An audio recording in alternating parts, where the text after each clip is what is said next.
I'm the Vice President and co-founder of I Vote Madison. And I want to thank all of you for being here, those in the room and also those watching via live stream tonight. Thank you for attending. And then also thank you in general for just being civically engaged. We packed the room, which is amazing.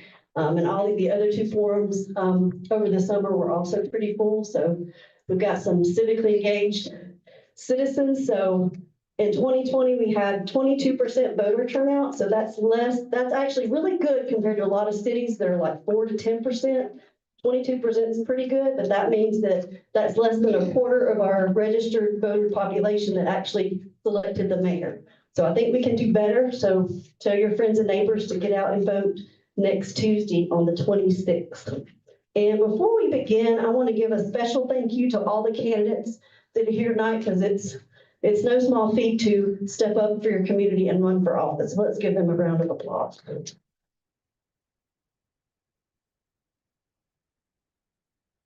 I also want to acknowledge I Vote Madison's co-host tonight. And so when I say the organization name with the people from those organizations, please stand up so we can recognize you. The League of Women Voters of the Tennessee Valley.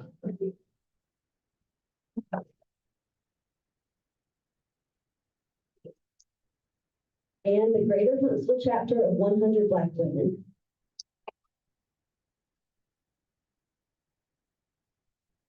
And I don't know if they're in the room or outside, but where is the rest of my I Vote Madison team? Come pop your head in and put And our moderator tonight is Ms. Kenesha Dees with WZDX. And let's go ahead and give her a round of applause for donating her time and her talents.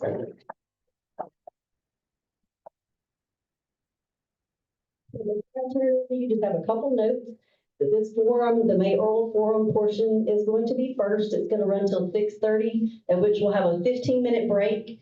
And then we're going to run our city council candidate forum from 6:45 to 7:45. And so I'm going to apologize in advance because the community center does close at 8 p.m. So it's not that we don't like you, but at the end of the forum, we are going to shoo you out. And they said we are welcome to mill about outside on the terrace if people want to chat. So we would love to have you kind of stay and mingle, but we want to get the community center staff home and not have them stay so late.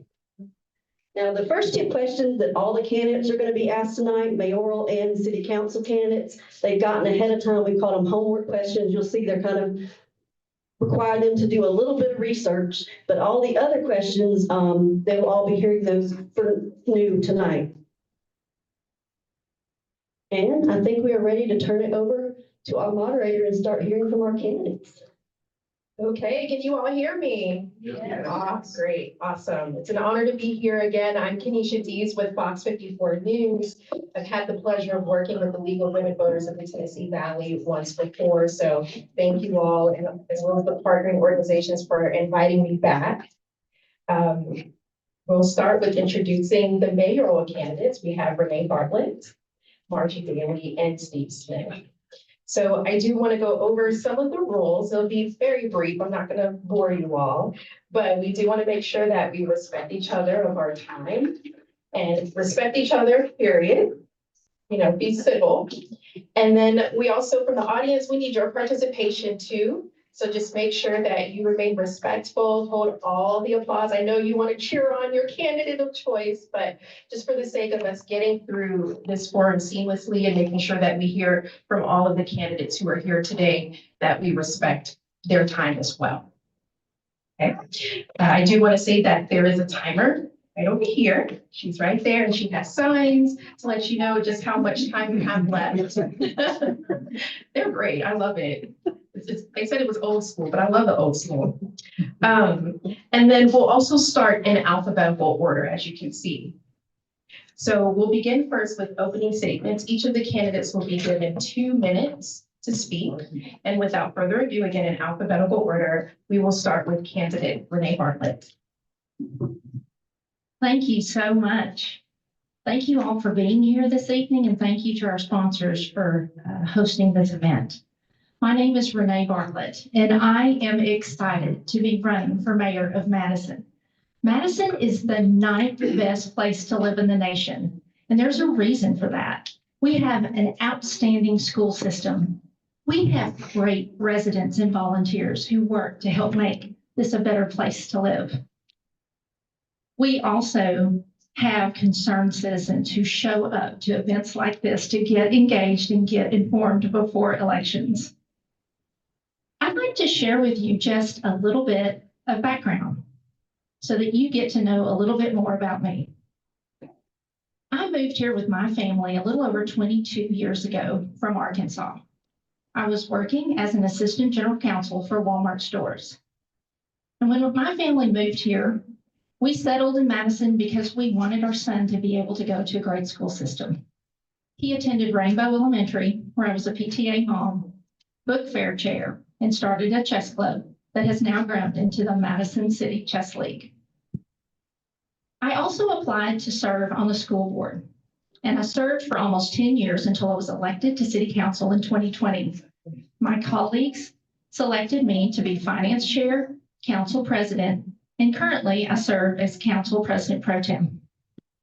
My professional, nonprofit, and public service experience makes me uniquely qualified to serve as mayor, and I humbly ask for your vote on August 26th.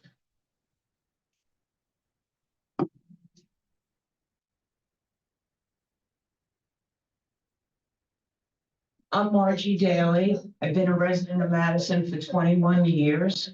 I grew up in Long Island, New York. I then moved over to Jersey City, New Jersey, where I lived on the Palisade Cliff.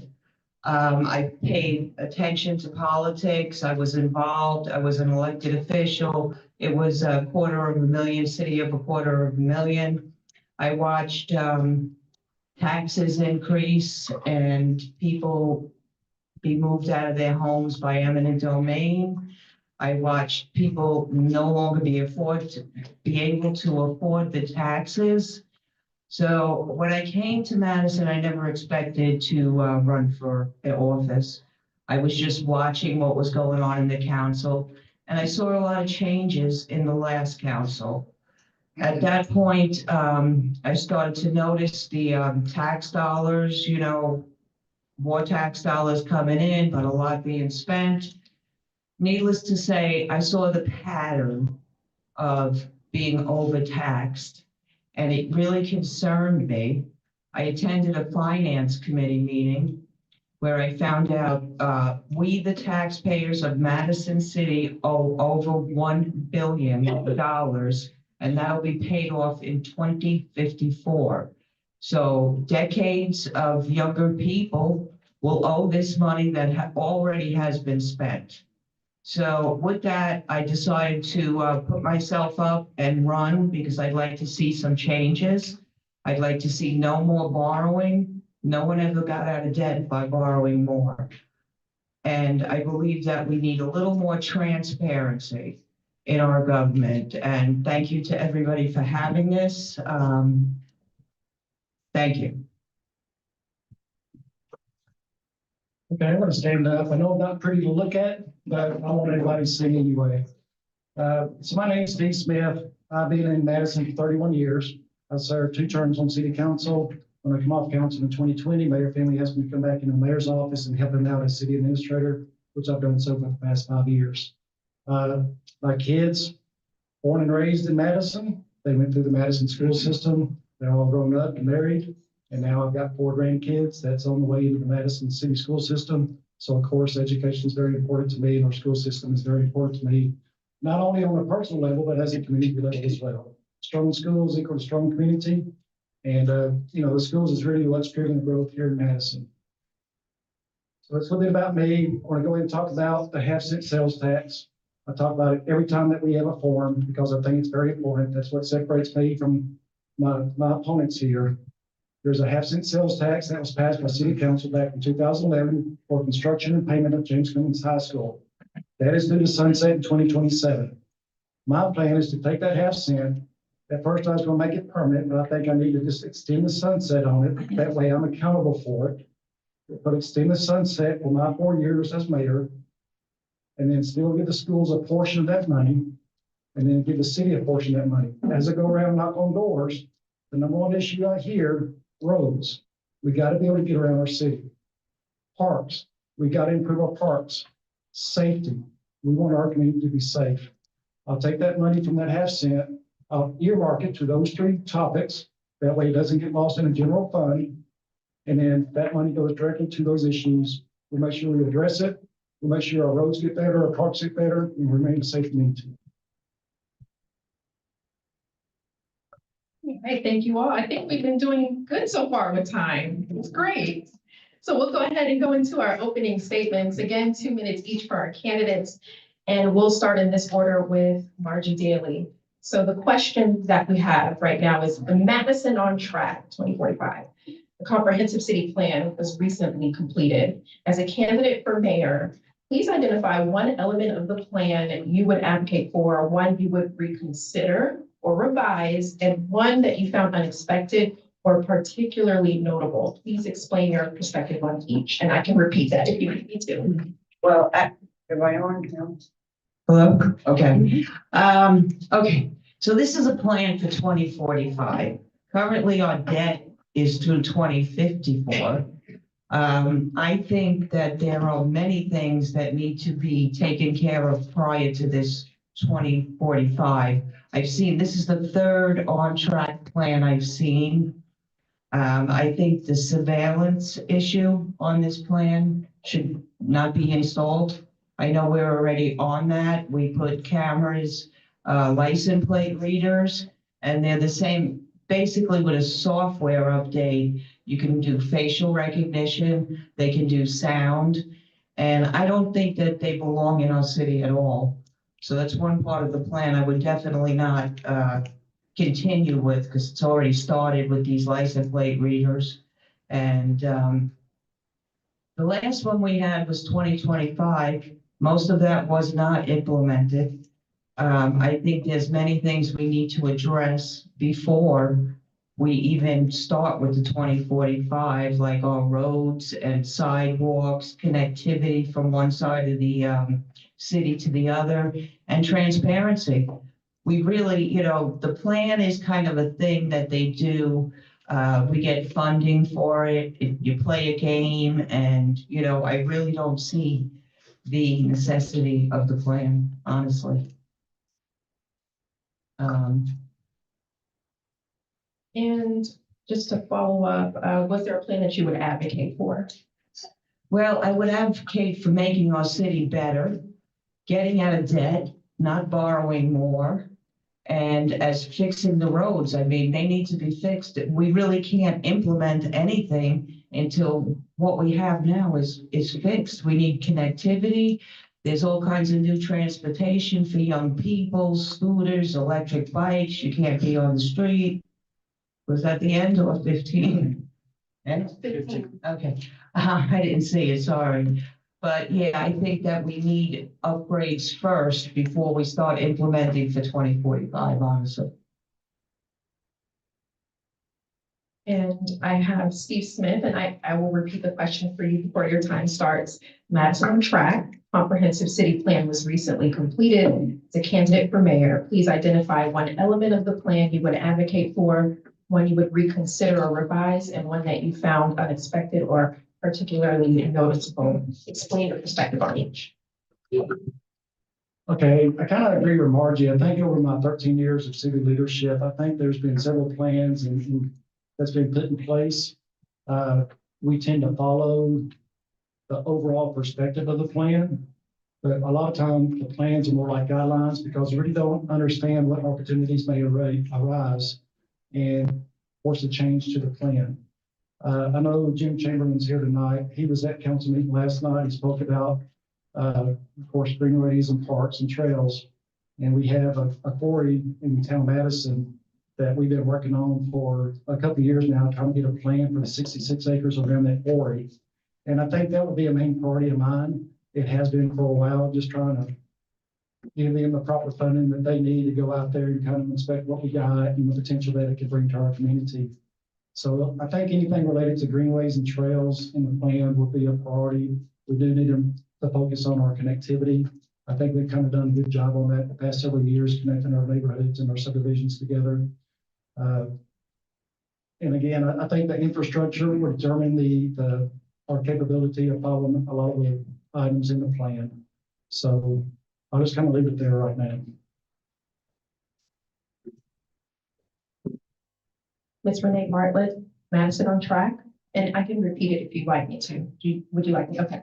The comprehensive city plan was recently completed. As a candidate for mayor, please identify one element of the plan you would advocate for, one you would reconsider or revise, and one you found unexpected or particularly notable. You can explain your perspective on each. Thank you. If you attended the forum last week, you probably know what I'm going to say that I am so excited about in the comprehensive plan. And that is reimagining the corridor on Madison Boulevard between Hughes Road and Sullivan. This area of the comprehensive plan describes it as Midtown. It reimagines and redevelops that area, and it's long overdue. Now, in terms of what I would reconsider, one thing I noticed after the plan passed on page 120, you see a list of place types. One of the place types that got left out was agricultural. We have farmers in Madison who farm land, and yet that place type was completely ignored.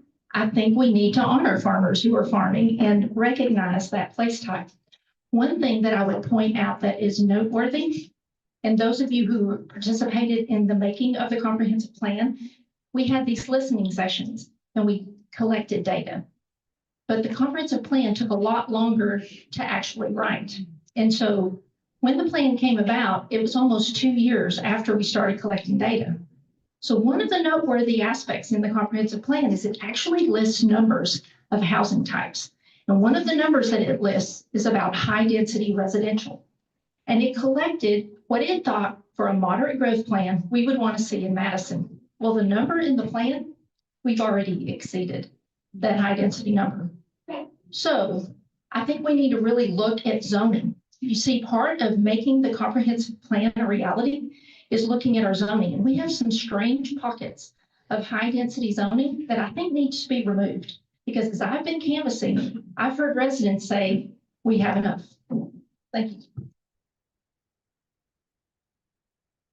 Okay, our next question, our second question, again, 2 minutes each. The economic growth we have experienced in our area of Madison is powerful, but are we balancing it sufficiently with green space preservation and conservation, do you think? And would you do anything differently in the next administration to support our green space? And that first question goes to Steve Smith. I think the economic development that we've experienced over the past several years has really made an impact for our community. That half cent that I was talking about earlier, when we first passed that back in 2011, that half cent brought in $3 million a year to the budget. Today, that same half cent brings in $6.2 to $6.3 million a year to the budget. So we have to have economic growth. As far as green space goes, I've been very proud as city administrator. We required nearly 150 acres of green space the past 5 years. I never would have thought that that would be possible with all the growth that's coming up, but we just took advantages of opportunities as they arose. We turned that green space into parks. We've left some of the green space just as is. And then, of course, some of the green spaces here at the community center across the street, we've got 15 acres. We're adding on to the Bradford Creek Trail. So it's been a focus. I think we can do more. I think there's other opportunities out there where we can acquire more green space. And again, I would make that a priority in my 4 years. Next, we have Renee Bartlett. You know, economic development and green spaces are not mutually exclusive. They actually go hand in hand. And the better job that we do with adding commercial and industrial development to the city, it will help us pay for things like green spaces. Now, I know that Mr. Smith sort of disregarded having a comprehensive plan. What I would do differently is I'd actually follow this plan. This is really exciting. If you read the comprehensive plan, it prioritizes what areas we're going to go first in developing green space. But one of the most important things that we need to do is focus on connectivity. We have a lot of great green spaces, but you can't get there. And we need to have a priority and a plan to help us make sure that we're meeting goals and we're getting people connected to the green spaces from their neighborhood so that they can get there.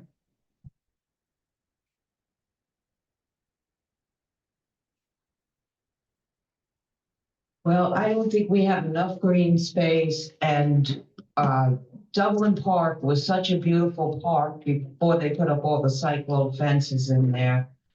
They're not utilized, 365 days a year.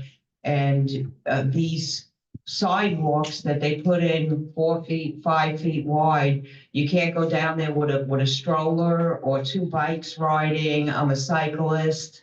I'd like to see more green space, more stuff put aside, more land put aside. We don't need to build, homes or apartments on every single spot in our city.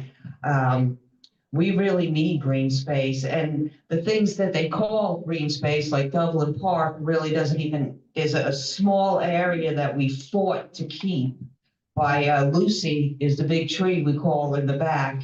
And they were actually going to take Lucy down. And there was a small group of us that fought to keep Lucy so that we could have a green space over there because everything is now all cyclone fences. So I don't think there's enough green space in the city. I think we should earmark more of it. And then quickly, I just want to talk about this tax that Steve keeps bringing up. We voted for this tax to end. It was a temporary tax. And therefore, everything's going up, taxes, they're collecting more in property taxes and everything. I don't think that we should go and renew something that the people of Madison voted on to be temporary and to end in 2027. So I think the tax should, if they want to bring it back, if Steve wants to bring it back, we should have an election. Thank you.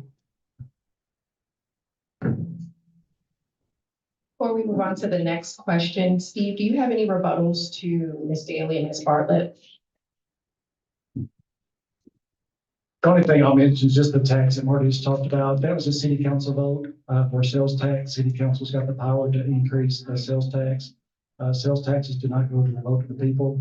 A property tax goes to the vote of the people, but not sales tax. So that was a city council decision back in 2011.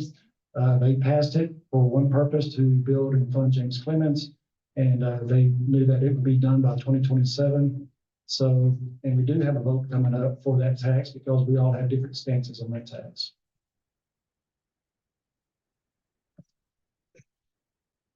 My third question, it'll start with Ms. Bartlett. In 2021, the Madison City Council passed a resolution creating a policy to live stream what we're doing now and archive city council meetings, planning commission meetings, and zoning board meetings. This policy remains in effect only for the term of the current council. With the understanding this was voted on by the city council, would you advocate to continue live streaming and archiving these meetings and preserving the current recordings? Follow-up to that is, would you be open to expanding the live streaming to work sessions and utility board meetings? Great question. First, absolutely, I would be in favor of continuing this practice. And just as a reminder, I was on a small working group that researched what we were doing regard to live streaming. And prior to this council, what we were using was YouTube. And we did not own the live stream and we did not own the recordings.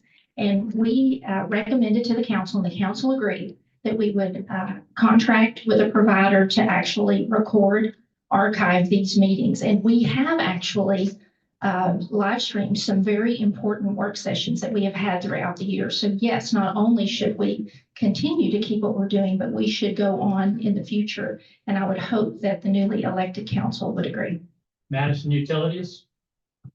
Oh, we do not have the ability at Madison Utilities because Madison Utilities is a separate entity in a separate building. So our city council meetings are at City Hall, and that's what we're able to control. That would be a decision by Madison Utilities. I think it's an excellent suggestion, though, for them to do that. I do thank you for that question. Let's just remember to hold our questions at the end and let our candidates go ahead and speak. Margie Daly. Well, I'm for full transparency. I believe every meeting should be live streamed, even Madison Utilities. I mean, all we have to do is negotiate with them and say, please, if you can't do it at the utility, come on down to City Hall, use the chamber. What happened with the fluoride issue was a terrible thing. it was non-transparent. We have a liaison on the council. Nobody would told us about the fluoride issue. I think that Madison Utilities can come to the chamber and then live stream the meetings.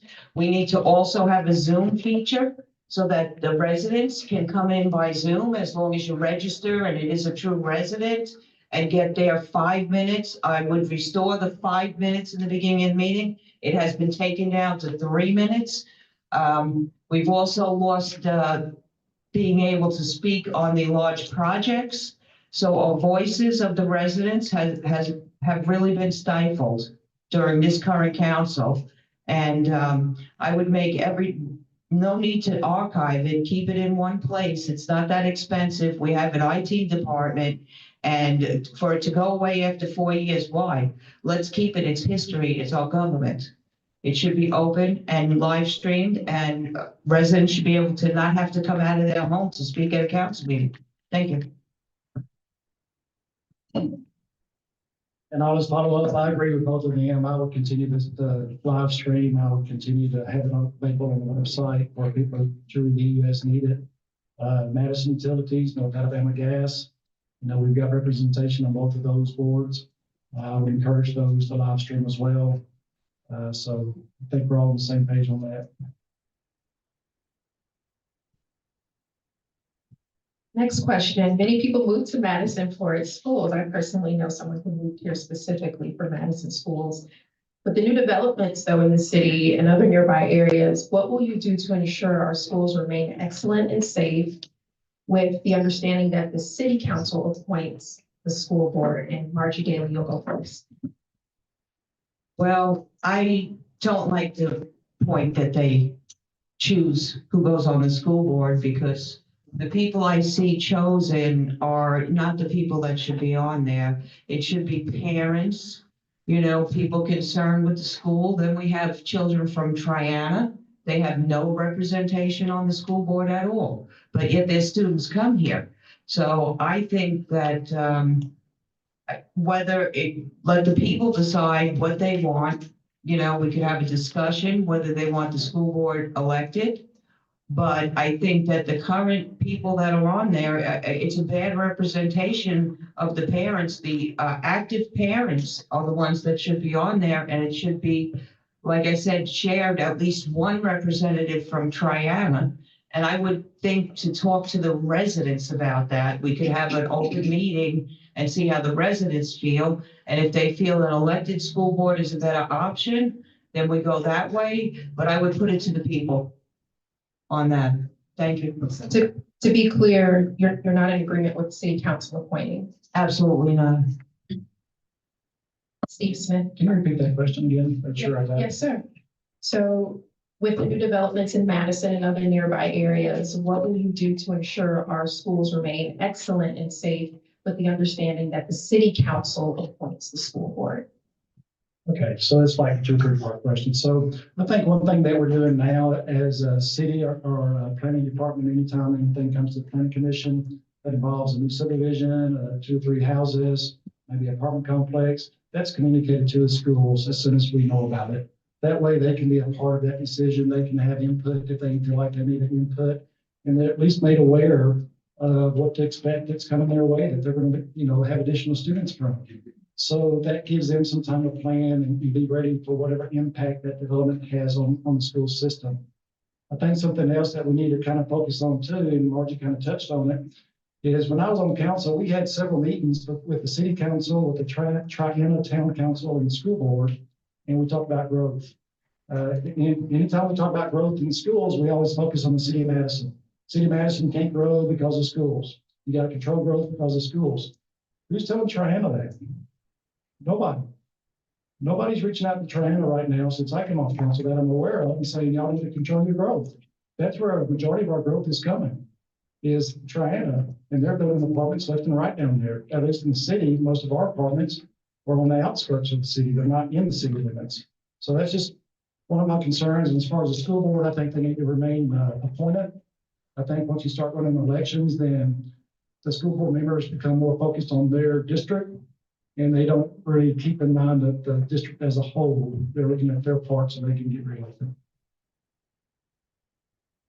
Would you like me to repeat the question? I think I got it. Okay. First, I'm absolutely in support of continuing to appoint our Board of Education members at large to represent the entire city.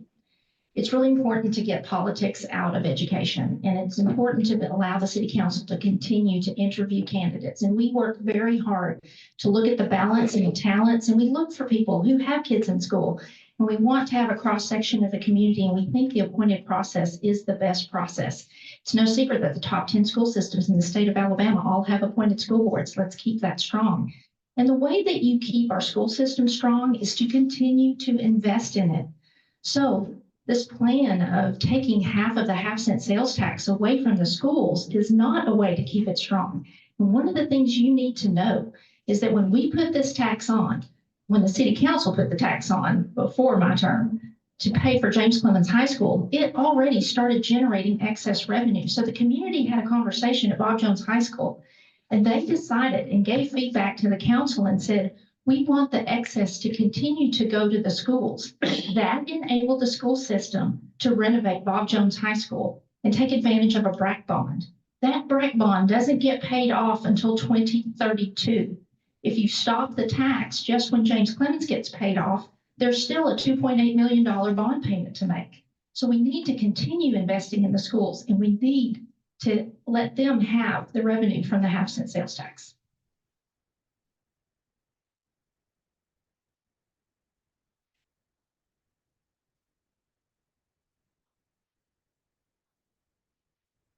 Okay, next question.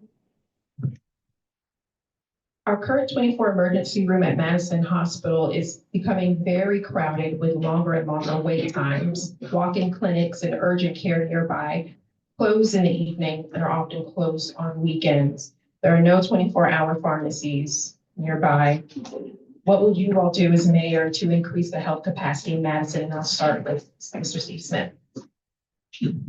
I didn't know when Huntsville Hospital or Madison Hospital was built, the top floor, is it third floor or fourth floor, it was left vacant. They didn't even fill in the walls. So they're in the process of adding that top floor for additional capacity. Marilyn Wright's over there at Madison Hospital. Mayor's on the board. That's an appointed position. So our current mayor's on the board, the next mayor will be on the board. And of course, we'll have input to how to address that. Huntsville Hospital is trying to expand all their facilities. It seems like they're just overburdened in every facility they got, regardless of where it's located at. So we just have to make sure that we can support them. Crestwood's looking at coming into Madison too, so maybe that's another option to encourage competition in the city for additional capacity.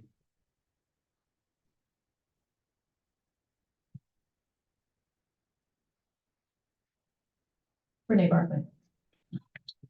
We're so lucky in this community to have Madison Hospital. And as Steve mentioned, we've also had a proposal by Crestwood to build another healthcare facility. And healthcare is key for our community to continue to thrive.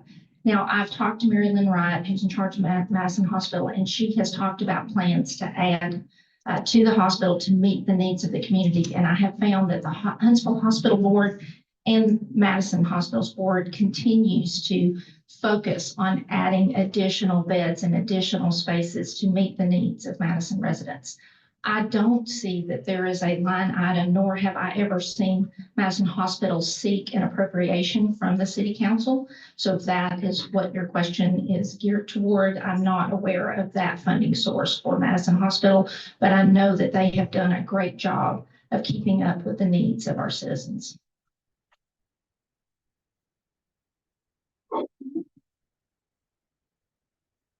Go ahead.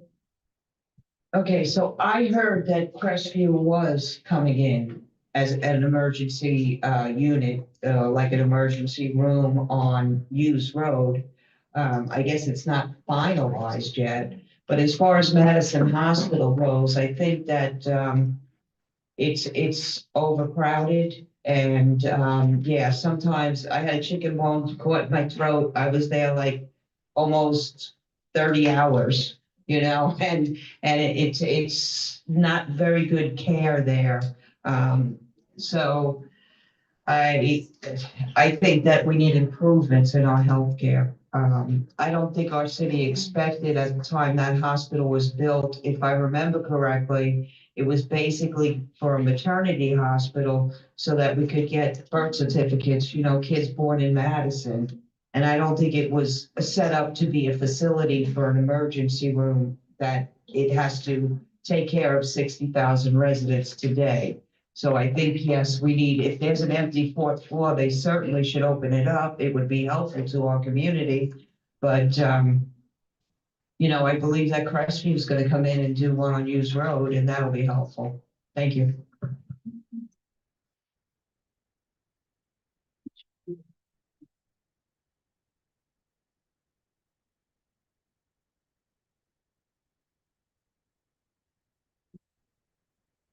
So this was mentioned quite a bit in some of you all's responses. The half-cent school tax in Madison City is set to expire in 2027 and has been the focus of considerable community discussion. As a candidate for mayor, do you believe there is a need for this tax to be renewed or extended? I know some of you already responded, but again, how do you think it impacts the future of our schools and community? And we'll start with Renee Bartlett, and just to give you all time, a minute and a half. Thank you. I alluded to this earlier. Absolutely, we need to continue investing in our schools, and we need to continue and extend the half-cent sales tax to support education. It's not the school system's fault that we continue to grow, and we're not stopping growing. And so the decisions of our city council and our city government have enabled our city to continue to add school-age children. And anyone who lives in the city limits of Madison has to be allowed to be educated in the public school system. They don't have a choice, and they're running out of space. And so we continue to grow, and we need to continue to invest. People move to Madison because of its schools, and we don't want them to go downhill. And so I absolutely support extending the half-cent sales tax to support education. It is not a plan to build roads and take money from the schools. Ms. Daly? Well, if I recall correctly, it was a half cent we voted on, and that should sunset in 2027, and that was to build James Clemens. Then it went before the council, and as the law has it, they were able to add another half cent to it. So are we only talking about the half cent that was supposed to sunset from the school, not the half cent that the council approved because there was the half cent from the school? I believe the voters and residents should have open meetings and discuss that. In 2024, the schools, the revenue was 40 million and the cost was 42 million. So we lost 2 million. Many bonds are owed by the school, and the debt just keeps adding up. They have to live within their means. I do believe that between the population in the two high schools now, the middle schools are less than that. There's like over 2,000 graduating between both high schools. I just looked at the numbers, but I don't have them off the top of my head. So, yeah, I would bring it to the people, and I think if they want to extend something that was voted on, it needs to be voted on again. Thank you. Just the question, where did you say you got the numbers from? Well, I was reading School Diggers, and they rank by the test scores only. Like, so it's called School Diggers, and they rank our schools by only test scores, not like the niche. The niche is done by surveys through a database, and is paid for, annual contract. School Diggers it's a website. They rank schools all over our state. Okay. Okay, before I start, can I ask a quick question? Raise a hand. Has anybody in this room ever been stopped by the train trying to get home to work? Okay, so we've got quite a few people that experienced the train. So mayor's office has reached out to the school office, to the superintendent for over 2.5 years, trying to work on this half cent. The mayor's plan, my plan too, is when we divide that half cent, we're gonna build an extension of Royal Drive from Sullivan all the way up to County Line Road. That way, at least when the train stops you, you've got another option to go east and west. What that also does, it helps support our schools because the bus depot is right next to Royal Drive. So that's safe passage for the buses to get east to west. So that's how we manage splitting that half cent. We work with the schools on Midtown Elementary, on Journey Middle School, and on Russell Branch Elementary. All three of those schools, the city and the schools partnered for road projects. I don't know why all of a sudden that's bad. It's not taking money away from the schools. It's helping to support the schools. But we also have other roads, other needs, and other safety issues that we've got to address. We've got to have a funding source for it. You have questions, please stand on it. You can have a little fun. Thank you.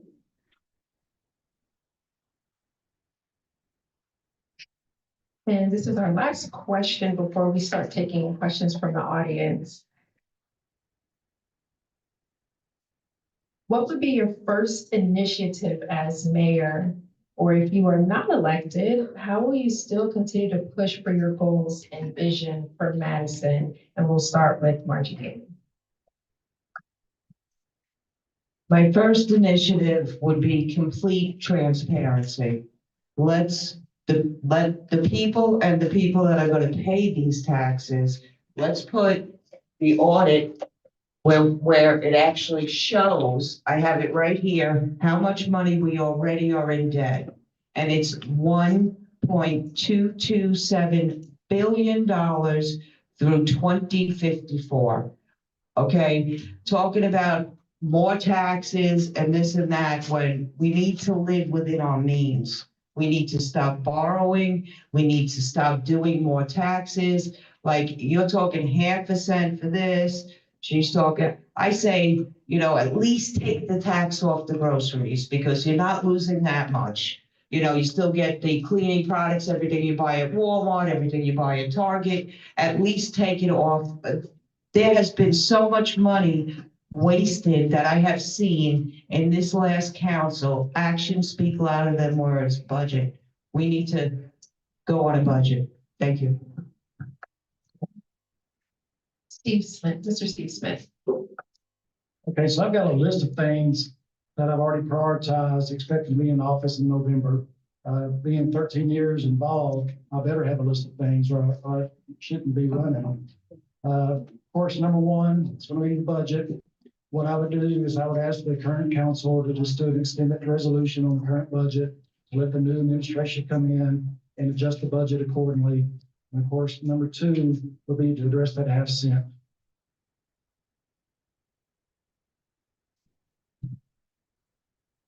If elected, I'd be sworn in November. The first thing I would do is work with Dr. Nichols in the school system to find a way that our community could have a tornado safe room for our residents.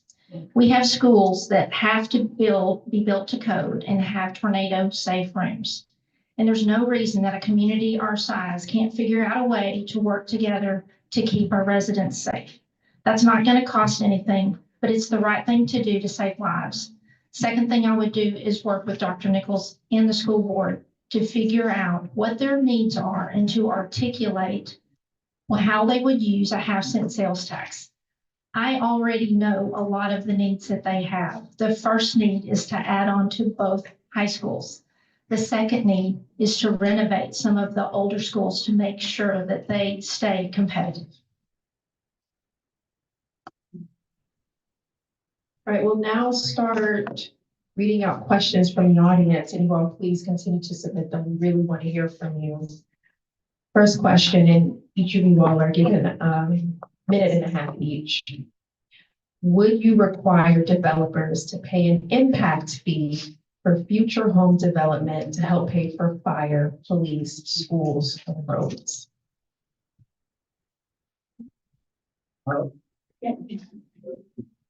Okay, so impact fees has been a big question over the past 13 years I've been involved. I think, even when Renee got on council, she brought it back up as well, and I think all three times it's come up, it's been voted down by council. Uh, Thing is, with impact fees, you really can't separate commercial versus residential. So with impact fee, well, depending on where you assign them to, but it's just hard to kind of assign them properly where you don't inhibit, commercial growth. Also, too, I think at this point, the amount of money we would get from impact fees would not be sufficient enough to really make an impact in a certain area. Yes, we'll get some money from it, but if you get a couple $1 million and that's not, that's a lot of money. But when you got to put it towards a road that's going to cost $30-40 million, it's a drop in the budget. So there's pros and cons with the impact fees, and all three times I'm aware of it coming to council, it's been voted down. I'm sorry, repeat the last statement you said. That all three times that I'm aware of coming to council, it was voted down by council. Whoever would like to go next. I'll go next. Steve is correct. I did ask our council and mayor's office to explore impact fees, and we hired a consultant to study that. The results of the study was that we asked this question too late. We're already inserted by Huntsville. There's very limited opportunity to grow, and the amount of money, as Steve said, that we would generate from impact fees now is too little to make it worth doing. If we had done this 20 years ago, we would have had a separate funding stream, but it's really too late to utilize that now.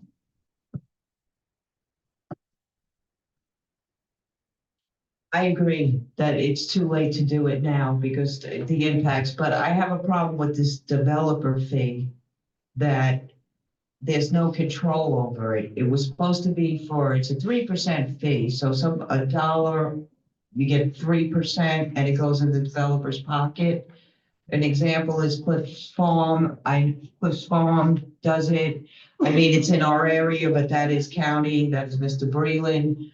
Like, where does that money go? It's supposed to go for infrastructure. Has he paid for any of our streets? I don't think so. I don't, so I have a problem with the developer fees and the impact fees. I was at the meeting when it was like, well, everything is already developed. Basically, we have a little bit left on the west side, possibly annexing some more, and it wouldn't really benefit the city. I know the states I've lived in, New York and New Jersey, it's illegal. So, it might not be illegal in Alabama because Alabama has different laws. So I just know that the people fought against it in New York and New Jersey, and they won legally to not put on the impact fees. And I don't think it would benefit us at this point. Thank you.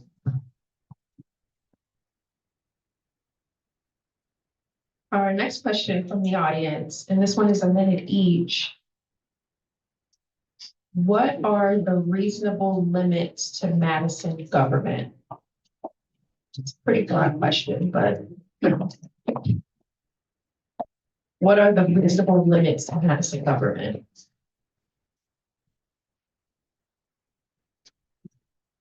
There was a little bit more context to that. Well, I do have other. I think that's.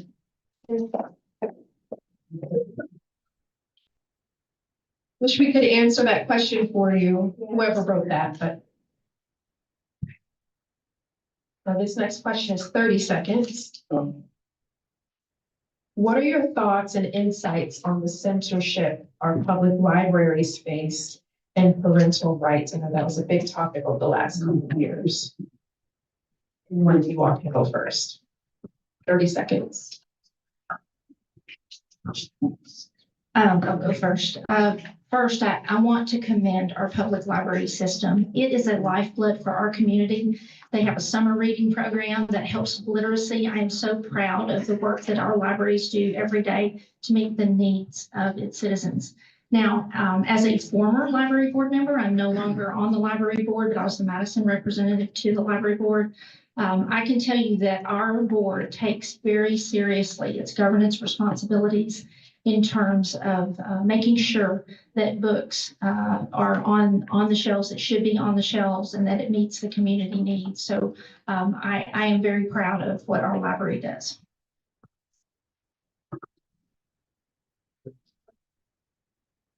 Excuse me, really quickly, just to follow up, Ms. Bartlett, so your insights on the censorship, you're in agreement with the censorship of the libraries here in Madison. No, I'm not in agreement with censorship. I am an advocate and am proud of how our libraries handle their role in the community. I don't approve of censorship. Within the library. The censorship of books in the library. Oh, no, I do not favor censorship of books. I think that we have library professionals who are in charge of procurement and they handle their job responsibilities very well. Okay, because over the past couple of years, it has been a topic with what children are allowed to read. And so that's essentially what this is tackling. Okay, so in the public library system, in the Madison County Public Library System, there is a process and it's called a statement of concern. And anyone who objects to any book that is on the library shelves can file a statement of concern. And the executive director then impanels a committee to review the book, write report, and report back to the person who had the complaint. Sometimes books are actually moved to an older age group level because of that complaint being filed. Sometimes it goes to the library board for review on appeal. So there is a process to handle books that anybody in the community might object to, but I don't approve of censorship. I think there's a process in place that is utilized today that is satisfactory. So I'll ask whoever wants to go next. The same question, what are your thoughts and insights on the censorship our public libraries facing parental rights? Well, when we talk about censorship, I'm against censorship, educational books. Books should be educational. However, certain books don't belong in the children's section.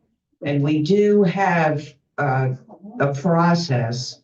It didn't seem to work very well in the last time people were arguing and this and that. But I think that under a certain age that, that should be a section for, kindergarten should have a different section than in adults. I don't believe in the sexualization of little kids, period.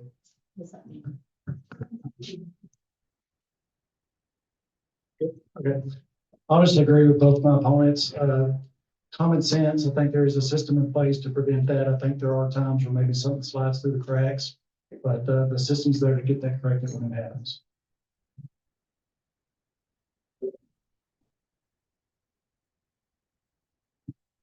Okay, thank you both, or thank you all for those questions, all three of you, or those answers to those questions.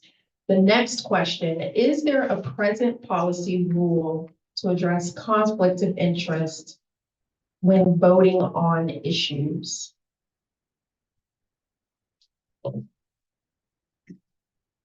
this is 30 seconds. Was that question clear for you? The answer is yes. Okay. I know there's, anybody can be on council. You got business people on council. You've got, all different types of careers and interests. So anytime there's a vote that comes up that somebody may be personally impacted by that vote, that individual's always, recuses him or herself from the vote. So it's taken seriously.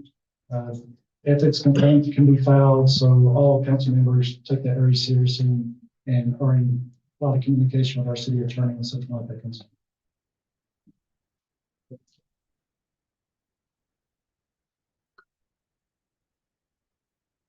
You want all of us to answer that? There's a second question to follow up with that, but I'll just stick with the first question. You can have your answer. Sure. Yes, Steve's correct. The Alabama Ethics Code governs in this area. We have council members who voluntarily will recuse themselves, step aside, and not vote on matters. And then whenever you have a question, sometimes you're not really sure. And will this violate? Should I be a part of this decision making? We've had some of my fellow council members seek help of our city attorney to seek an ethics opinion to make sure that they are acting appropriately. I've seen the exact opposite. I see many conflicts of interest up there. This is a whole pile of them right here. I've written to the AG. Nothing happens.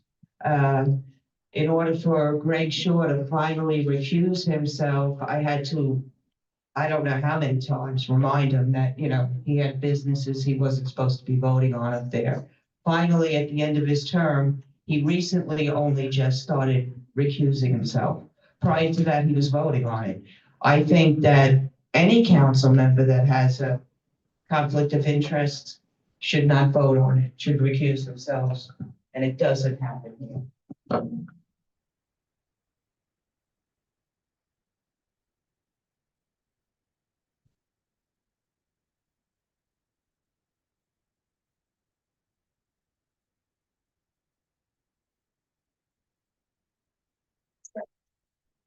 I'm going to attempt to follow up with the second question by asking from this audience member, why do you need backup from realtors or other groups?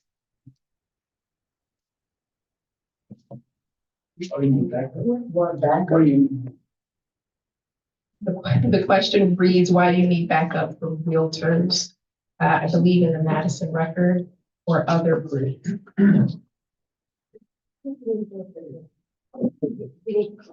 Okay, but thank you for all the questions, and we did screen anybody to use it. Yes, again, thank you all for your questions for our mayoral candidates, Renee Bartlett, Margie Daly, and Steve Smith. We'll go ahead and have you all give your closing remarks, 2 minutes each. And we'll start with Steve Smith. Again, I appreciate all you guys being here tonight. This is our last forum before the election next Tuesday. I've lived here for 31 years. I've raised my family, it's where I became a man, it's where I became a family man, and Madison's very important to me. I volunteered a lot, I've given a lot, I've been involved a lot, just to make it the best that it can be. It's been the number one place in the whole state to raise a family for several years now. And I'm very proud of that accomplishment. And I just want to make sure as mayor, I continue to make it the number one place people want to live. That's supporting our schools, that's supporting our infrastructure, making sure our city remains safe. I appreciate your consideration. I've got 13 years. I've been on both the council side and in the mayor's office. I've got experience on both levels. I thought I knew everything going in the mayor's office, but I learned like I did when I first took over on council. You never know what you don't know until you get there. And so I've learned a lot in the past 5 years as city administrator. And I think that this makes me the best candidate for the job. Thank you very much. Renee Bartlett. Madison, I'm so excited to be running for mayor. I can't tell you how proud I am of what this city has done, what it's accomplished by people just like you working together to make it a better place to live. I believe that Madison deserves leadership that plans strategically, listens intently, and is accountable to those who elect us to serve. I promise to bring integrity and honesty to this office. I promise to draw on all of my experiences as an attorney, as a nonprofit professional, as a public servant. I can't thank you enough for the time that I've had to serve on the Board of Education and the City Council. And I hope and humbly ask that you elect me as mayor on August 26th. Thank you. Well, I've watched it. So honestly, I say actions speak louder than words. And what I've seen in the last 5 years, because they had an extra year, none of our roads got done, nothing got done for the people. I stood up only because I see taxes being raised, talking about more taxes. The finances are out of hand. We're over $1 billion in debt. It's 1.227 billion through 2054. I stood up and ran for this has to stop. I mean, we are putting this on the backs of 3 decades of people the taxes that were already spent by two opponents. They've been in there 13, 14 years and they've been spending the money for decades. And it was so non-transparent. The only way I found out was to go to an audit meeting and actually get the audit. And here it is. And to have this then have number people look at it and say, yes, that this is what the taxpayers owe. They want to split hairs and say, oh, it's not the city, oh, it's the school, oh, it's the water department. Well, this is what all of us owe because of irresponsible spending, giving away $39 million to Mr. Breland for ramps that fly over Madison. And I just think that my two opponents are incompetent as the debt they've put our city in. We can't borrow more. They want more taxes. So take a look at my website, madisongrassroots.com. I'm not funded by any special interests. I only have the interest of the constituents.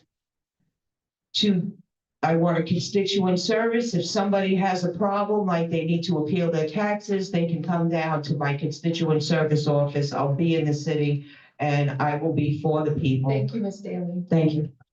Have a rebuttal? Yeah, I'm sorry, I can't be called in confident, I'll say something. So this is the budget. It's not the budget. This is the audit, I'm sorry, this is the audit. Anybody can get a copy of this audit. The audit says no issues found. The audit says your city is financially strong and stable. We've got the best bond ratings that we can get as a city. So that's what this audit says. Thank you. Ms. Bartlett. Madison, you're smarter than this. We are not $1.2 billion in debt. That's Huntsville's debt. You know better. That's all I have. It is here. It is here. Anybody that wants to say it. At this time, the debate is over. At this time, the debate is over. The floor is over for the mayoral candidates. Thank you again, Mr. Renee Bartlett, Ms. Daly, and Mr. Smith. Thank you all.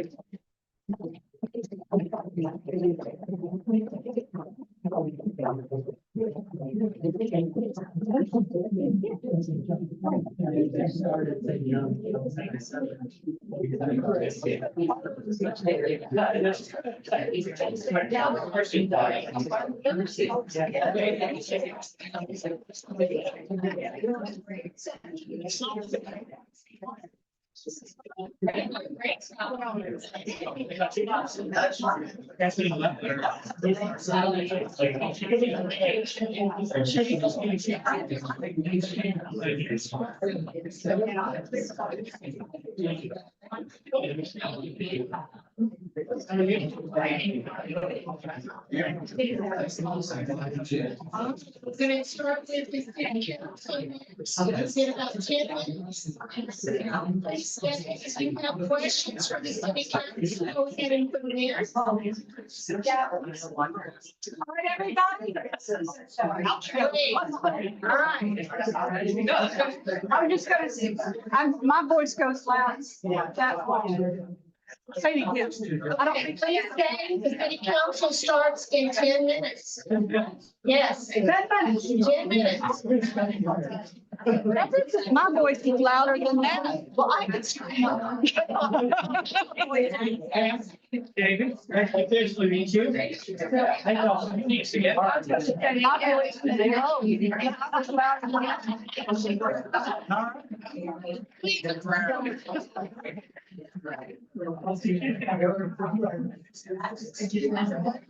How are you, David? Nice to meet you. Nice to meet you. David here. Good to meet you.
Yeah.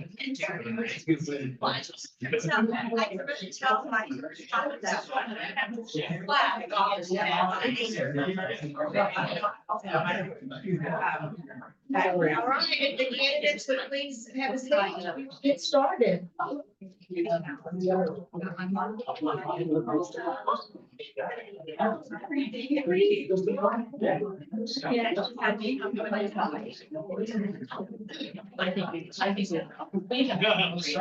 I've done that before. How are you, Dave?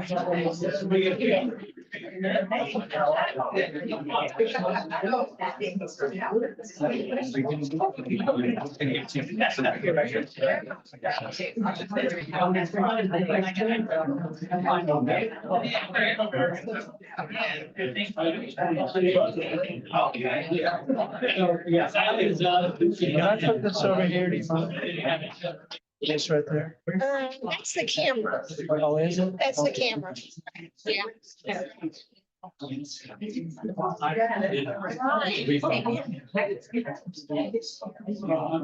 Oh, yeah. All right, folks, we are taking questions. They will probably be very quick questions. One thing I should let you know is one of the things we really try to do in these forums is give all the candidates a chance to talk. So if you have a question for one candidate, we probably will not ask it. Because we want everybody to have a chance to speak. We want to give everybody equal time as much as we can. They're all here. And the ones that are unopposed, we really thank them for showing up. Because you might want to hear what they're saying. They're gonna be interacting for you, and it's a good chance to find out more about them.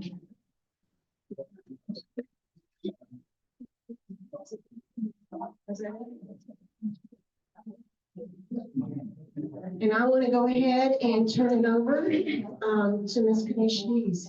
And you will have to share microphones, so the little button is right. All right, welcome everyone. Hope everyone is seated and situated. We have our council member candidates are also seated, and we'll go ahead and get started again. I'm Kenesha Dees with Fox 54. Can you all hear me? I was told some folks in the back. Okay. The noise from the hall. The noise from the hall. Take care of Can you that. all in the back still hear me? How does that sound? Better now. Better? Okay, good. I want to make sure you all can hear the questions. So again, I'm Kenesha Dees with Fox 54 News. Honored to be here. Again, thank you to the League of Women Voters of the Tennessee Valley for having me. So you all get a chance to hear those who are running to hopefully lead your city. So I just want to remind everyone about the rules. There is a level of decorum we have to follow. Let's make sure that we're respectful of everyone's time, as well as just being respectful overall and civil to each other. And that includes our audience members. We appreciate you. We need you to submit those questions. But if you do have a question, please hold it toward the end of our forum once we ask the questions that are already given to our candidates. No interruptions, please. Hold all applauses. I know there's a candidate you probably support, you want to cheer on, but we want to make sure again that we get through this forum seamlessly and efficiently. You know, we're on a time schedule. This event is being live streamed. As a reminder, it's being live streamed right now, and candidates are seated in alphabetical order. And we'll also start in alphabetical order, making sure everyone gets a fair chance. So we have our candidates who are participating. We'll start first with District 2, the folks who are able to show up for today. District 2, we have David Beard. District 3, Billy Goodson. District 4, Rachel Homelak and Michael McKay. District 5, Alice Lessman. District 6, with Karen Denzine, Scott Harbour, Erica White, and District 7, Kenneth Jackson and John Seifert. One comment, Laura was invited, she could not attend and offers her apologies. Yes, and if you, I don't know if you all were able to hear Pam, but Mara Bluski was invited, but she wasn't able to attend, correct? Okay, District 1. All right, so we're going to begin with opening remarks, 1.5 minutes each, and we're going to start with Mr. David Beard. Thank you. So 1.5 minutes, that's shorter than all the others. So thank you all for coming out tonight and being a part of this. My name is David Beer. I'm the candidate-elect for District 2. See a lot of friendly faces out there. And super excited to be here tonight. So a little bit of background about me, 30+ years in business. That's a lot of what I'm interested in, is how we make the city of Madison easy to do business with, at the same time balancing all the other key priorities such as schools, roads, public safety. The other part about me, though, is the nonprofit world. So I did Monaco Pictures. We exited that, and then I spent 10 years serving in the nonprofit world. And that's really what drives me, is that level of service. When I decided to, or thought about running, this was back in September of last year, you start going around and you start asking people, hey, I'm thinking about running. What do you think? Connie over there said, you're absolutely running. And she was one of the first to encourage me. I appreciate it. But there's a lot of people that said, you're crazy. Why would you do that? Like, why would you subject yourself to what we're going to go through? But then there's a ton of people that said, hey, you are perfect for that. Like, if you take your temperament, you take your background, you take that service mindset, and you say, that's what we need. So my goal is to really just help serve council, help serve the city of Madison, and I'm excited to do it. So appreciate y'all being here and ask you to stay engaged throughout this process. We continue to learn all the time. I will close with this before I end. When I asked my wife, and she's standing over there, you're sitting over there too, I said, do you think I should do this? And she said, White House, here we come. So I said, I don't know if we're talking about that, but really it's exciting to have the support of friends and family, and I appreciate that. And thank you all so much for being out here today. Thank you, Mr. Beer. I do want to add that there is a timer. The timer is seated there, and they are holding up signs to let you know how much time you have left. And we'll continue with Mr. Billy Goodson. Thank you. Hi, my name is Billy Goodson. I'm the candidate in District 3, and a term that David used that I will clarify for anybody that's not sure what it meant. We are, he said candidate-elect. A couple of us are running unopposed, which according to Alabama state law, if you are a qualified candidate and you are unopposed at the end of qualification, you are issued a certificate of election and you will move forward and take office in November when the other candidates do. So David and myself and some others fall into that category. There's not someone missing from District 3. I am the only candidate from District 3 that qualified. We moved to Madison in 2014. That was after returning to this area in 2007, after being in both Northern Virginia and then living down in Florida. And my wife and I, after our kids were all graduating, said, where do we want to live? Where would we want to go? And we said, we want to go back to Huntsville. I was here in 1987, going through my officer's basic course on the Arsenal, and we fell in love with this area. Although I will tell you, at the time, we didn't even know Madison existed. But we came back to this area in 2014. We discovered downtown Madison in a very personal and deep way. And in 2016, we moved onto Church Street to be part of the historic district there. I fell in love with the city and want to serve this city in a way that is meaningful and impactful. And I think it's a great place to live. And I think all of you must too, because as someone else has said tonight already, Huntsville's a great place to live, and national polls show that. Thank you.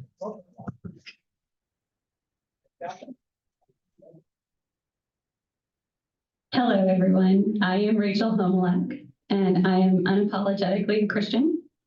I'm unapologetically a conservative, unapologetically a patriot, and unapologetically always going to stand as a warrior for our children and always stand against them and the sexualization of our children. That's led me to running for this seat. My activism speaks for itself. I served basically in 2 different states where we fought for our children and against their sexualization, primarily in our public libraries. And the one thing that I learned is that if you really want to see change happen and to really protect our little ones, is that you need to get in those seats, because that's where the real and effective change happens. That's what inspired me to go ahead and run. I was an educator for 15 years, and I have very wonderful students. I have 2 students actually right now that are on Broadway, of all places. And that's just been such a work for me that I have just absolutely loved and adored. Since children are such a big part of my platform, I think living in Madison is appropriate, because that's why people move to Madison. It's because of our schools. The schools are the heart of our city, and I want to not only strengthen them, but make sure that our parents always have a say in their education. So I'm going to always pull for our schools. We want to make sure that we do what's right for our children and make sure that we set them up for success. Thank you so much.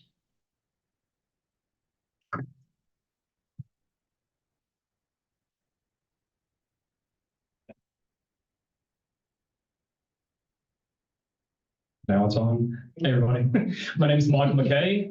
I am your District 4 candidate for council. My wife and I moved to Madison in 2016.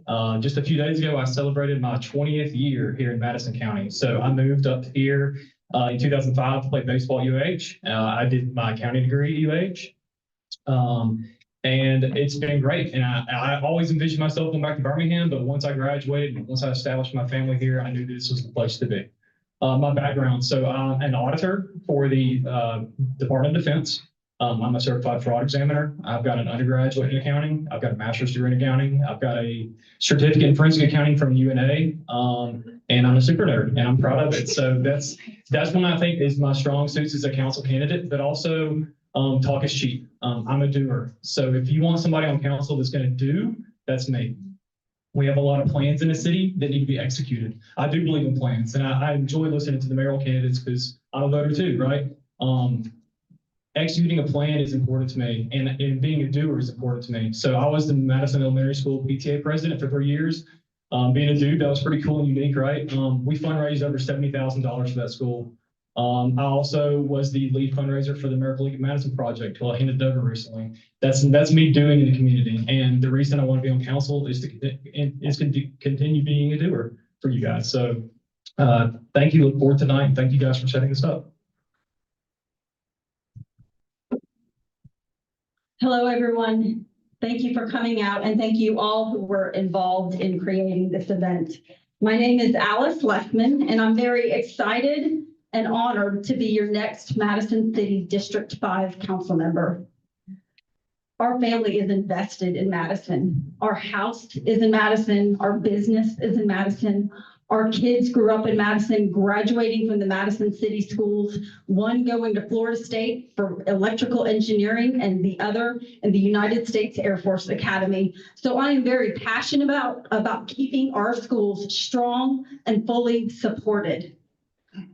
We've got to invest in our students. That is our future of Madison. We've also got to address infrastructure to catch up with the growth that we've experienced and the growth that is going to come. And with my business background, I'm very familiar with responsible growth. So I decided to run for council because my entire career has been based on service. From my time as a soldier in the military to my time as a nurse practitioner, taking care of patients, to being a business owner, taking care of our customers and our employees. I want to continue that service on to the Madison City Council. So thank you.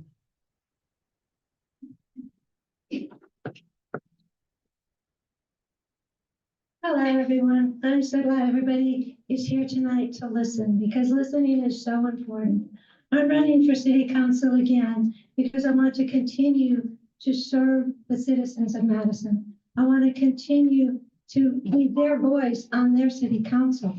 I wanted to continue to advocate for the things that are important to them.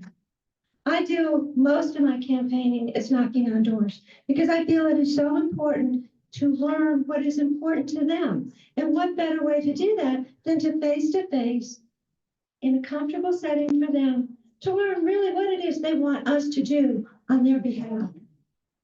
Of course, heard a lot about roads, right? Heard also a lot about how we spend their tax dollars. Now, ultimately, I believe that tax revenue is the people's money, right? And I believe it's my obligation to spend that wisely. Okay, so when it came to something like the Trash Pandas, wanting to spend another $30 million to go in debt for 7 suites. My background is in real estate. I've done real estate analysis. I know planning and that sort of thing, but it just did not make sense to go further in debt and put the taxpayers' money at risk. I just could not do it with good consciousness. So I was a no, and I fought very hard against that. And as I also said, I have 2 business degrees and real estate, and you'll have to talk to me more if you want to hear more about them. Good evening, and thank you for being here, and thank you for putting on this event. My name is Scott Harbor, and I want to serve as District 6 City Council representative because I believe Madison needs leadership that is committed, leadership that understands finance and economics, leadership that has a proven track record of doing big things and getting things done, and leadership that is willing to serve something bigger than themselves, so that we can make the next chapter of Madison's history that much better than the last chapter. My family moved here in 2008, me and my wife and my 2 sons, and we chose Madison because of the outstanding schools. We chose Madison because of the strong communities, and we chose Madison because of the small town feel. My 2 boys went through elementary school, middle school, and high school here. Big shout out to Madison City Schools. Thank you for all that you do. But we moved here because I had an opportunity to work with the Space and Rocket Center. And while I was there, I also started a business. Since then, after selling my business, I've been working at an architectural firm as VP of Finance. We do schools, we do stadiums, we do hospitals. I understand contracts, I understand the cost, and I also understand the construction process. I think that Madison needs leaders that understand this, and I want to be the next representative for District 6. Thank you.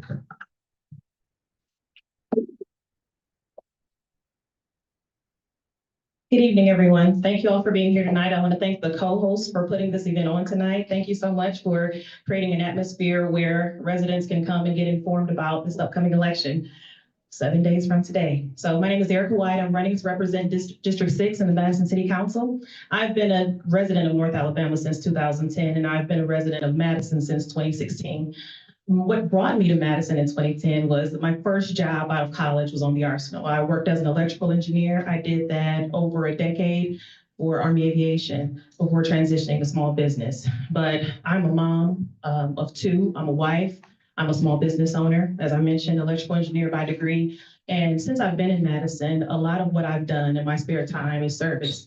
I've been a court-appointed juvenile advocate. I did that for 2 years. I was a direct care volunteer for hospice care where I relieve caretakers. I did that.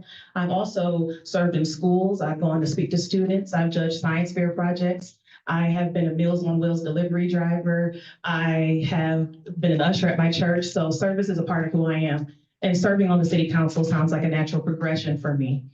I care about roads and infrastructure. I live right off of Slaughter Road, so I'm in traffic regularly. I care about sidewalks so you can walk our children to school. I chose Madison so that my children could attend Madison City Schools. So those are issues that are important to me. I understand there's funding needed to do those things, and I have ideas for it. So thank you. Please vote next week, Erica White.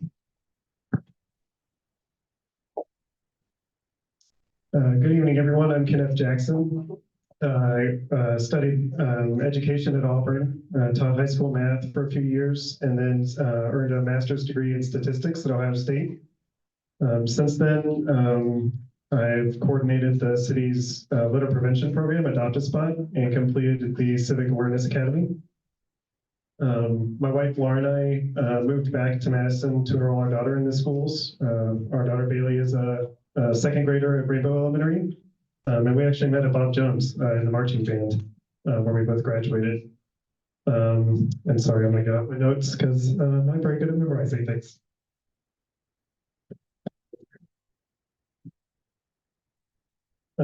Since early March, I've spoken with hundreds of residents at length and personally visited nearly every door in District 7.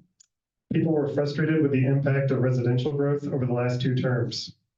As your council member, I'll vote for a slower rate. To ensure independence, I decline contributions from developers, builders, and realtors relying solely on individuals. I believe open dialogue would better align policy with priorities. I'll continue to hold a town hall before every regular council meeting to get input on the agenda.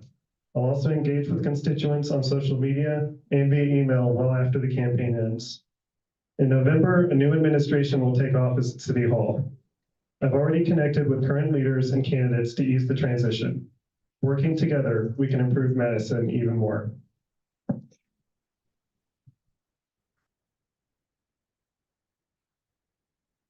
All right, well, I guess I'm the caboose of this train, so, good evening. Thank you guys for putting this on. Thank you all for coming out. I appreciate, citizens getting involved in your government. But my name is John Seaford. I'm the current District 7 Council Representative. And I'm running because I'm proud of my record. I'm proud of what we've been able to do over the past 9 years. I'm proud of the fact that we've grown our revenues over 84% since 2016. And we've only seen about a growth rate of 23%. Now, we're growing. We're going to grow. We're right next door to Huntsville. And that's a great thing. That's actually a great thing that we're growing. Where I come from, down in Southeast Alabama and Ozark, they're on the other way down. They're on the other way. So I'm proud of what we're being able to do, proud of what we've been put in place. My degree of education, I went to Auburn as well.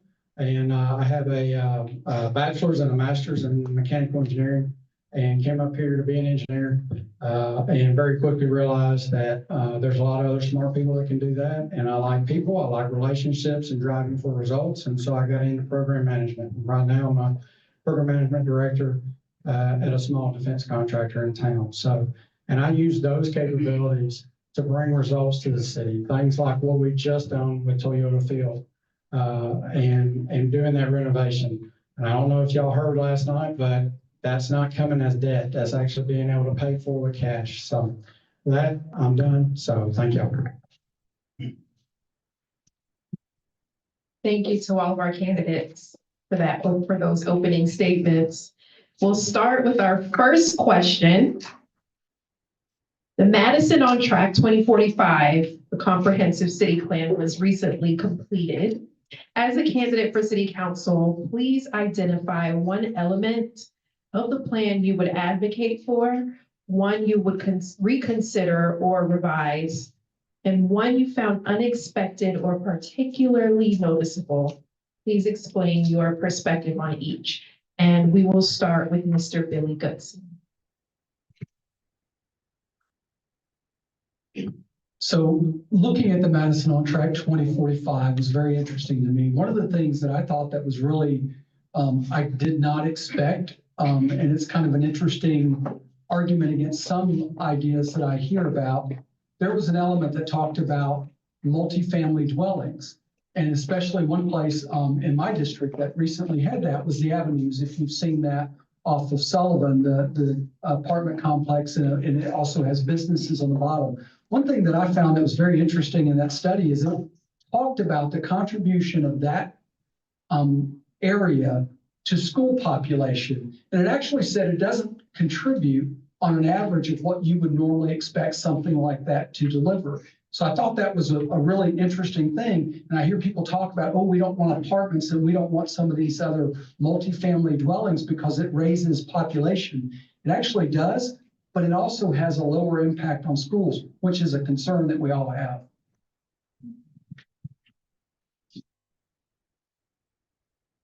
I want to follow up if we have more time. Was there anything that you would want to reconsider or revise within that plan?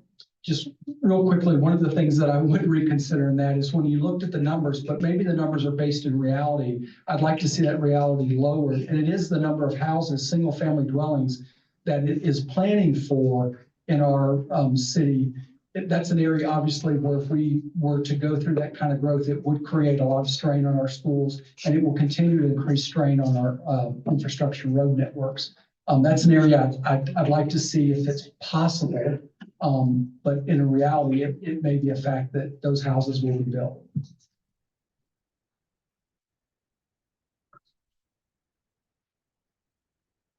Rachel Homelack.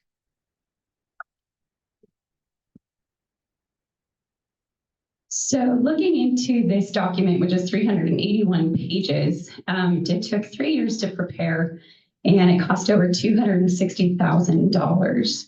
It also was involved 3 different consultants who are in Maryland, Tennessee, amongst other places. So I'm not quite as impressed with it as maybe some are not. I'm wondering what is the return on investment from this? I'm very concerned with this document, especially because of its ties with the World Economic Forum and the World Health Organization and climate change advocates. I don't know, it seems agenda driven. And so when you actually look into it, it was actually quite shocking to me. There's specific mention to 15-minute cities, limiting travel, electrification, that's found on page 98 and 99. As a general thing here in America, we kind of reject all of those. Well, I will yeah. have to stop there. Okay. Thank you. We'll continue with Michael McKay.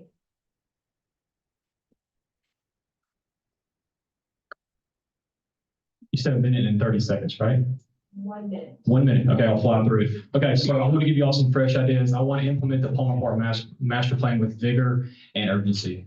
This is something the plan says to address immediately, and I agree with it, and I'm all for that. Reconsider, revise. I think the plan's solid. I was an advisory committee member on this as a citizen of District 4, but I don't think it goes hard enough on Madison Boulevard.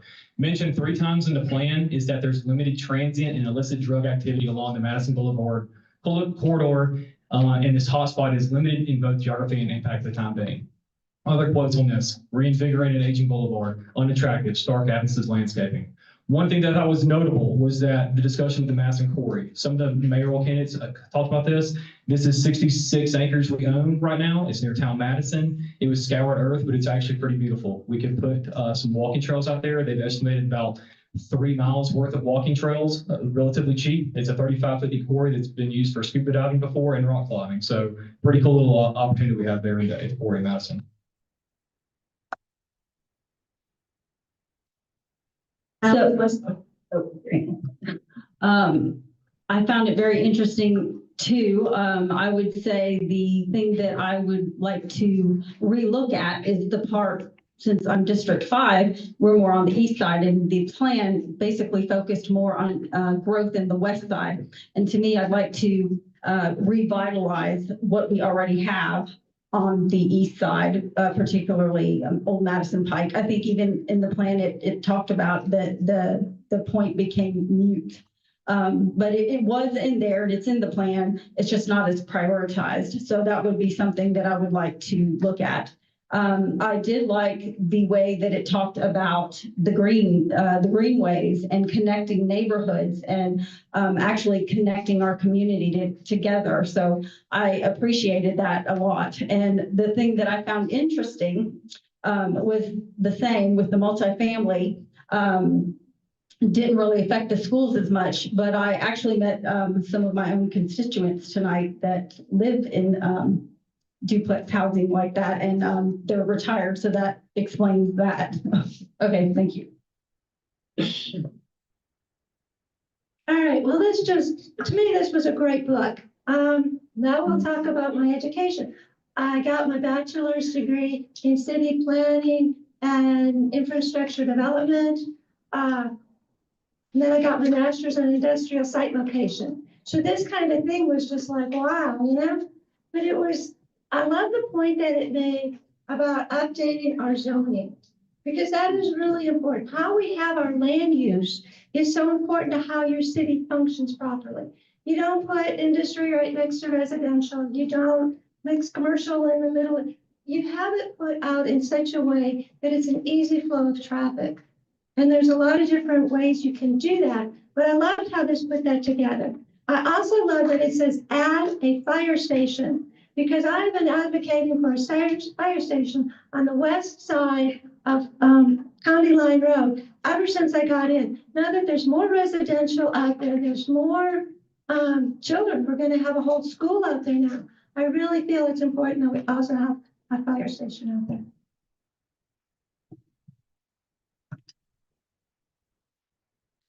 So one of the things that I've been talking about a lot is that Madison seems to leak a lot of its retail sales tax dollars to the surrounding areas, whether it be the county or whether it be the city of Huntsville. And I think that's a big opportunity for Madison to be able to increase the revenues and the resources that we can spend towards parks, schools, and traffic. And so when the plan starts talking about redeveloping major corridors along Madison Boulevard, and along I-565. That got me really excited, and I think that's a really good idea because that would give more economic opportunities, more opportunities for our residents to spend their tax dollars here and keep that money here. One of the things that I would like to revise or revisit from this plan is it doesn't have any mention of any kind of business incubators. And the one thing that I thought was really notable were the financial models in Chapter 7, where it actually models all of that out, and those were some pretty interesting figures. So one thing that I wanted to advocate for, I saw that there were transportation improvements and ideas about multimodal connectivity throughout the city. And so I like the idea of connecting the neighborhoods to parks, schools, and different greenway networks. That's something that's important to me. I'd love to be able to walk my child to Horizon. Right now I can't. There's not a safe way to do that via sidewalks. Those improvements could help reduce traffic, and it could also be safer. And as I knock on doors, that's something that I hear. You know, people want to be able to walk more. They want to be able to bike throughout the city, and that's not something that can currently happen throughout the whole city. One element to reconsider or revise, Old Madison Pike corridor, that's through the heart of District 6. And, you know, making sure that when you consider redevelopment, the plan talks about mixed use redevelopment, but it doesn't really discuss how the impact of having higher density in those areas impact the infrastructure. So that's something that I think redevelopment should be tied directly to infrastructure upgrades, especially along Old Madison Pike corridor. An unexpected notable element that I liked was that we recognize ourselves as a bedroom community. I have to stop, but we can talk about it after. The plan mentions reducing our reliance, our heavy reliance on private cars, and I wholeheartedly agree with that. I think its suggestion of exploring bus rapid transit, maybe partnering with Huntsville along corridors like Highway 72 and Madison Boulevard could reduce some of the congestion. I'd also favor widening Wall Triana if we can work out the logistics and funding, which is a very complicated situation. Unexpected, I was surprised to learn when I was reading it that new developments can pay a fee in lieu of preserving green space. And I wonder if maybe we should modify that provision. And then things I'd reconsider, it seems like the current plan is to, I guess I'd say offload some of the neighborhood parks. And to me, those are extremely walkable and near people's homes. And I think we should maintain those, maybe even put more money into them to reduce the number of hours people have to spend going back and forth to Palmer and Dublin.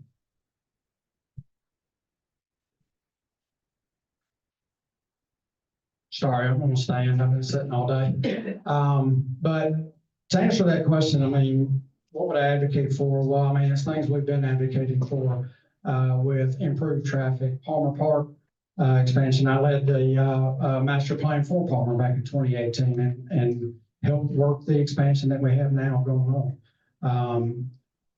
I think, what would I revise? I wouldn't revise a thing. I mean, that document was created by our citizens. It was created by multiple sessions of folks coming in, telling what they wanted, and as well as city officials looking at that and working with the consultant on how we execute that. Things I was didn't expect, or shock's not a right word, but it's just the amount of folks that want to get out and walk. And I think that's just kind of, one of the things I think is a byproduct, maybe COVID, and folks being able to get out. That was their only way to get out of the house and not have to wear a mask. But being able to do that. And so the amount of connectivity that we've done is something I'm proud of. Okay. So I'm going to kind of, why do we have the plan? What's it for? The master plan is actually required by state law that municipalities adopt it through the planning commission, and then council ratifies it. But why it's there is to signal to, city officials, residents, developers, what we're doing. And without that plan, that's where you have issues with roads and traffic. So the importance of the plan is key.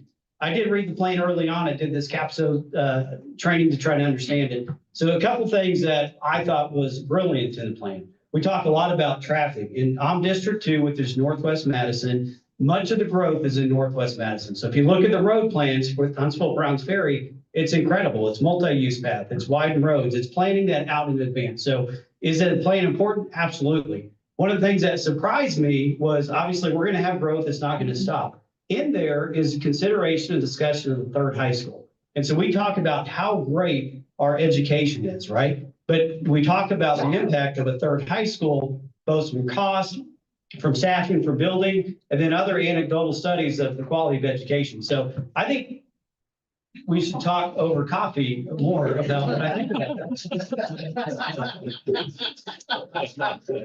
that. All right, we wrapped up our first question, so we'll move on to our second. The economic growth we have experienced in our area is wonderful. Some of you all talked at length about it, but are we balancing it sufficiently with green space preservation and conservation? And the follow-up to that, would you do anything differently in the next administration to support our green space? And that first question goes to Rachel Homolak. Absolutely. My husband and I moved here and we purposely chose a home that was near a conservation area because we love to walk. We think that it's important to make sure that we maintain that type of an amenity, basically. And it's vital to our human it's vital to our humanity and to us intrinsically. We crave nature, we crave those spaces, and I think it's only fair, and especially I'm going to circle back to our kids because again, our kids are so important. It's vital to their development and to be able to give them the spaces that they need and that they deserve. And so I'm definitely going to advocate for more of that and make sure that we have that balance so that they can thrive. Thank you. Mr. Michael McKay. Yeah, so I'm all for expanding and preserving our tree canopies. December 2017 was the first time I ever emailed the mayor's office here in Madison with the city council. There is south of Heritage Elementary and east of County Line Road, there's a bunch of trees. If you Google map it right now, you'll see it out there. There's a mishmash of the city of Madison owned land and Land Trust of North Alabama land there. And my interest was to have that land transferred from the city of Madison to the Land Trust of North Alabama for forever preservation. I've got two kids. They both play in the woods. When the fall gets here and leaves are off the trees, they're out there playing in the woods, avoiding the snakes and everything. It's a beautiful area, but if we don't act, then, if we don't act now, then it could go away, right? So, and there's proven facts about tree canopies helping to reduce, what is it called? Urban heat elements, right? So it's hot out there, but if you can keep your tree canopy, you've got more oxygen from the trees, and therefore you got a cooler city. But preserving these things while we still have it out there and before it's bulldozed down or whatever else is very important to me too. I just want to say that's interesting too, when you were talking about the trees and in the plan, it talked about how the trees can decrease the temperature by 10 degrees and in some areas up to 36 degrees.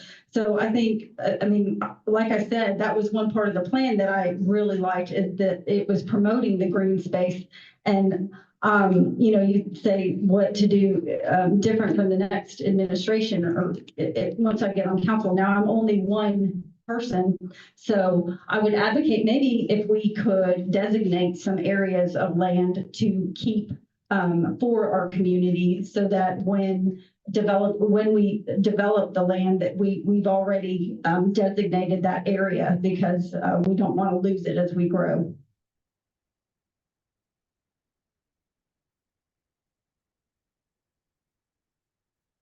I actually brought some handouts if anybody's interested, because I think it is awesome.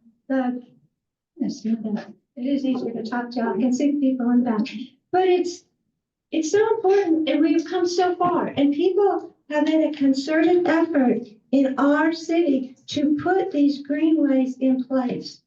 Okay, they've made a concerted effort in order for Mill Creek, Bradford, and Balch to be connected, right? They've made a concerted effort that, I don't know how many other people go to Rainbow Mountain. I absolutely love Rainbow Mountain. But now there's another access to it if you come off of Eastview. So more people have access there. If you look at the quarry, which we're going to be studying in 2026, 66 acres, another way to add more green space. And also, a lot of the housing now they are forced, if they're gonna cut down trees, they're forced to plant more. And people have talked to me about that, and I go, if we would just put in more trees that are different. So if something, disease comes by, nothing wipes out everything. So I thought it's really interesting that people do look at these things, and I just love the greenway that we found. I'll be surprised if anybody up here is advocating for bulldozing trees. But one of the things that you'll find in the 2045 plan is that the fifth most talked about concern was the loss of green space in Madison.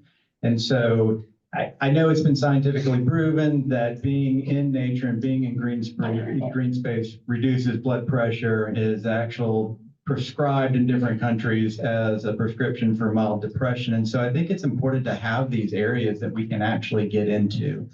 And so in addition to the 30 parks that we currently have, I think we need to look at expanding those. We also need to look at expanding our greenways. But the biggest question is going to be, how do we fund this expansion? And that's what we really need to be talking about. Yeah, so one thing that I really appreciated and liked about the green space specifically, I like that we prioritize land acquisition within a half mile of development of neighborhoods, whether those are existing neighborhoods or new developments. I really enjoyed that that was a part of it. As I've been canvassing and walking, I'm surprised by the number of parks that I see in neighborhoods. There's not one currently in my neighborhood and not one that I can walk to. And so I'd like to see us, move forward on that plan that's in place right now to ensure that there is green space that you can walk to in each of the neighborhoods. But what I've seen, I know green space is a huge attractant for many people of why they're here. And only one thing that I might do differently is just make sure we monitor the plans that we have. I think we have a great plan for how we move forward in Madison, but just making sure that we keep ourselves accountable by following that plan regarding green space.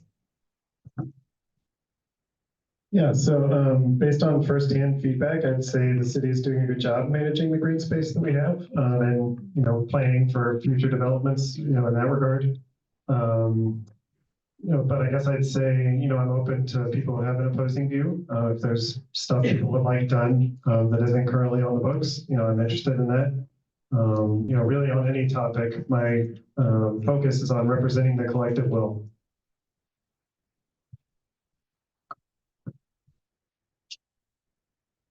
So what can we do to keep our green space and those things? Well, I keep doing what we're doing. I sit on the planning commission as well. So I get to see, I'm one of the lucky council members, I get to vote twice on a lot of stuff. But I see when things come in for consideration, for zoning, and quite frankly, since 2018, since we've implemented the growth policy, most neighborhoods have come in as RC2, as residential cluster 2, which requires a minimum of 20% be set back for green space. So that's an area where we push really hard for that and actually doing more than that. Another way that we've been doing is with our greenway expansions that we've done. Bradford Creek, Mill Creek, the trailhead, the additional sidewalk that's going to County Line Road. We're also looking at now and talked with the church that we approved their plat last night, the Church of Latter-day Saints, about being able to get some property there to expand that greenway so that we can get up to Gillespie. So from that standpoint, it's a lot of what we're doing already and things that I'm bringing to the table already. So we moved down here in 2007, and I love to run. I used to run down Falls Road, dodging traffic. My dad came to visit once, and he never would come again because it was like crazy scary. Now I can run from my house down Gillespie, down County Line, hit Heritage, go all the way to Palmer. So I would keep doing what we're doing. We have expanded our greenways tremendous amount, and I think that's awesome. The number of people that I see on our greenways, people that are out running, they're walking, their families are recovering from surgery, they're all sorts of people. I think that quality of life is so important. So I'm a huge fan of the greenway space and advocate for it. And I think it's good. It's laid out well in the plan. What I would do also, though, is we look at funding, right? We have very limited funding in everything we do. We have means, Madison Visionary Partners, we have people that are very interested in greenways and trails. And they're so interested, they'll volunteer their time, their talent, their treasure. They'll volunteer money. So how do we continue to do public-private partnerships to expand our greenways? It's not always, council and budget and taxpayers' responsibility to pay for all things. So where can we find those partnerships. So if it's something that you're interested in, you can contribute, whether that's from your time or your volunteers. Thank you. So I think we've been doing as a city a good job in green space. What we need to do a little bit better, what I think the city has really made a good effort at doing is how do we connect to those green spaces and how do we get people where they can get out of cars, walk, ride, bike, scooter board, whatever it is that they want to do. One of the things that I found that was interesting when I went through the Civic Engagement Academy was that the city does have a lot of park land that is called parks. However, some of that land is that kind of what I think John was talking about. Sometimes that's given out of that 20% or whatever. A developer basically says, hey, I'll set this aside for you as a park. And when you actually go look at it, it's not a park, it's a swell, or it's something that's not really useful. And I think if that's something that the city is talking about divesting itself of, that might be a good divestment. But one of the big things that we need to do is make sure that we keep working with developers, that when they're coming in, get that 20% and make sure that 20% is something that's usable and it's attractive and it's not just something that is like almost a wasteland or a wetland or something. Hold the developers accountable. And I think they want to be good, responsible stewards too.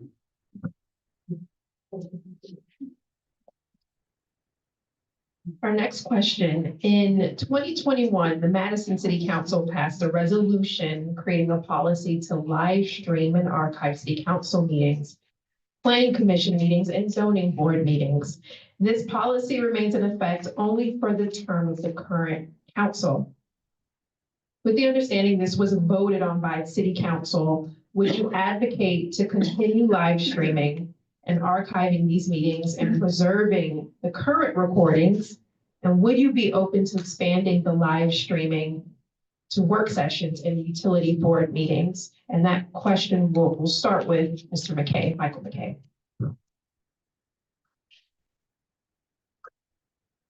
Yes, I would advocate for this. 100%. Whenever I've not been able to make a council meeting in the past, I've loved looking at the agendas and the minutes because here recently I haven't been able to find it online to look at. So I would 100% advocate and support everything being recorded and streamed to the public. Did I answer your question? I believe you did. Ms. Weissman. Yes, the only, and that would be, once getting in office, the only issue that might be as far as all the meetings, because I don't believe every single, I'm not sure if all the work meetings are recorded, but saving it and the cost of that. If we archive them, how much is that going to cost? Do we go back 7 years? How long do we keep that? That would just be a question. But yes, I think that it's very beneficial. I was actually talking to someone in the hall where there's a tool that you can use where you stream it and you can type in words to look for the video and it can come up. And I thought that was pretty neat. So I'm out of time. Well, I was one of those in 2021 that voted yes in order to live stream. I think it's a great way for the community to stay involved, especially at that time we were just kind of getting over COVID and stuff, so people could stay home and watch it. And not everybody can get out, right? So I think this is a great opportunity. I do like archiving it too. I know I wanted to go back and look at things and go, okay, what exactly was discussed that day? And that is a great way of doing it, because if you go and look at the agenda, it's not quite as, it's not filled in as much as you would get when you see it on video. As far as work sessions, I think those are also good opportunities, because in work sessions, we discuss things that probably aren't going to be discussed by the time it comes to a vote. It's when we really get into a topic, and that gives the citizens a chance to really understand what that was about and why it's important to Madison. And then when you watch how we vote, you'll say, well, that made sense, or no, that didn't make sense. But then you also kind of have a stake in the whole thing. And I think that is so important to bring people together in making these. Maybe they can't make the exact decision, but they can write us, tell us what they want to do. Short answer, yes. Increasing accessibility for everybody to participate in government, I think is important. So not only continuing to live stream, but also archiving. I do think we need to look at the length that we save those and and measure that against the cost to save, because there's a cost to save data. I would also propose taking it one step further. Currently, there is no database of record of voting for your city council. I had to create a program to analyze all of the PDFs to find out how all the voting was done on different issues over the last few years. And so I think there should be a very easily accessible database that everybody can access to say, hey, how did my city council person vote? How are we voting on different issues? And be able to get more information so that you can make better decisions. I absolutely believe that we should record, live stream, save everything that we're currently doing. I don't have an issue with that. Transparency is important. Availability is important. There are a lot of people who can't make it out, at 6 p.m. They might miss something, a work session. Absolutely. I've been hearing, as I go knock on doors, that people, they want to know how someone got to a certain vote or a certain opinion on something. And I don't know. I've not been there, for the work session. So it could give insight into it. I don't know what kind of ramifications that would have. But as far as just making sure that we maintain open availability of meetings as far as streaming goes, yes. Yeah, I would agree with everyone else so far. I think continuing to live stream, continuing to archive, at least, 4 years is my current understanding of what's done. I think it should be longer than that.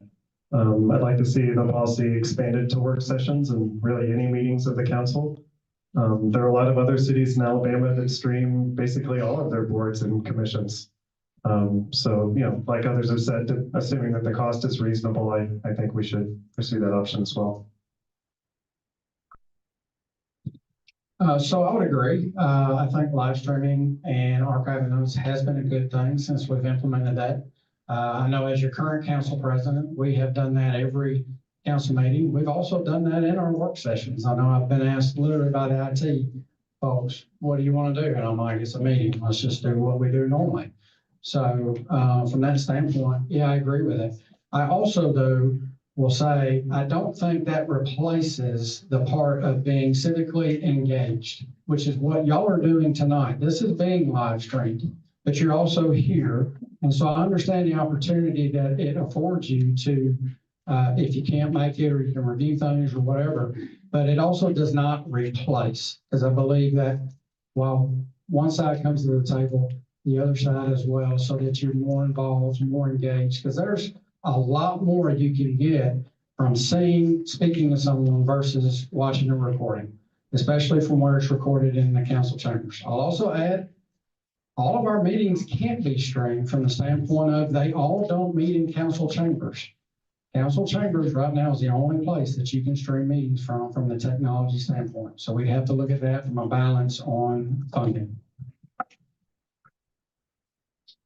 Yes, we should stream them, archive them. I did learn about that nonprofit as well that transcribes them and puts it out there. I think that's awesome. So I'd love to explore how do we kind of partner with groups that can help us be more transparent. At the end of the day, we're accountable to everybody in this room, all the folks that are going to vote, even those that don't vote. So the more transparency, the better. The other thing is education and learning. As I go out and talk to people, there's a lack of awareness. There's a lack of awareness on my part when I decided to run for council on what are the rules, what can you do, what can you not do, what are the limitations. So I think the more transparent we are, the more people understand what's happening. Once you understand, then you're like, oh, okay, well now I see the limitations or the challenges of doing that. So I think it's a good thing. We should definitely do it. So I fully support the idea of continuing to expand the availability of live stream. One of the issues that I have, and maybe it's based on 40 years of experience dealing with imagery, is it comes at a huge cost to archive that. It's easy to think, oh, but like YouTube does it. But if you make it a city requirement to archive that data, then they're going to have to do that. And when you start looking at the cost per gigabyte and terabyte that starts to drive, it gets scary quickly. I worked in systems that were petabytes.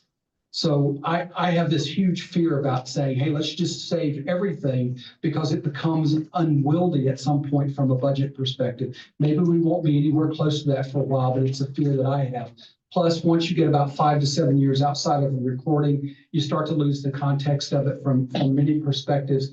it starts to be a thing of, is it being useful? And what we found in some systems is that stuff that is older than 5 to 7 years is never even brought back up. Maybe there's a way to take that, make it offline storage, do other things that can be done.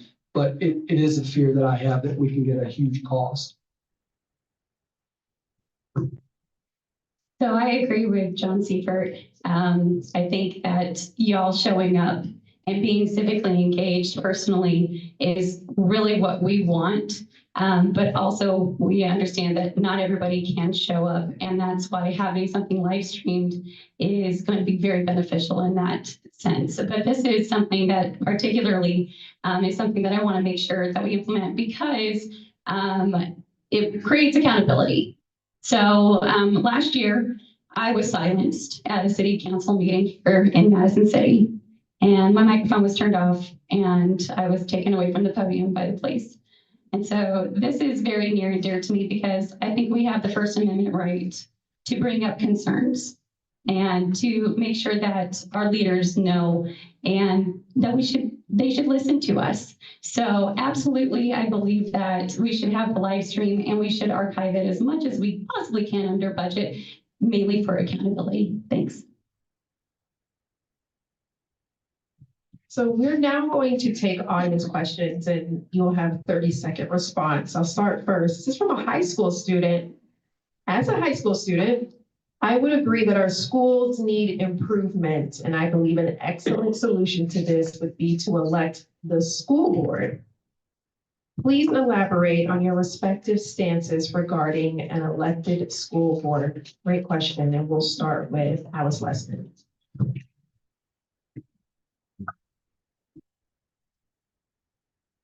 So I would have to disagree with that. I don't believe we need to take politics into the schools.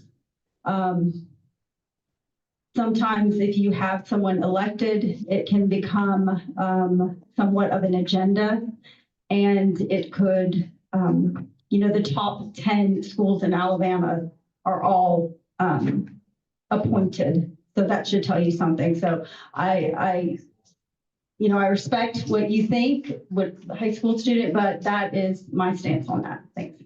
I believe they should be appointed.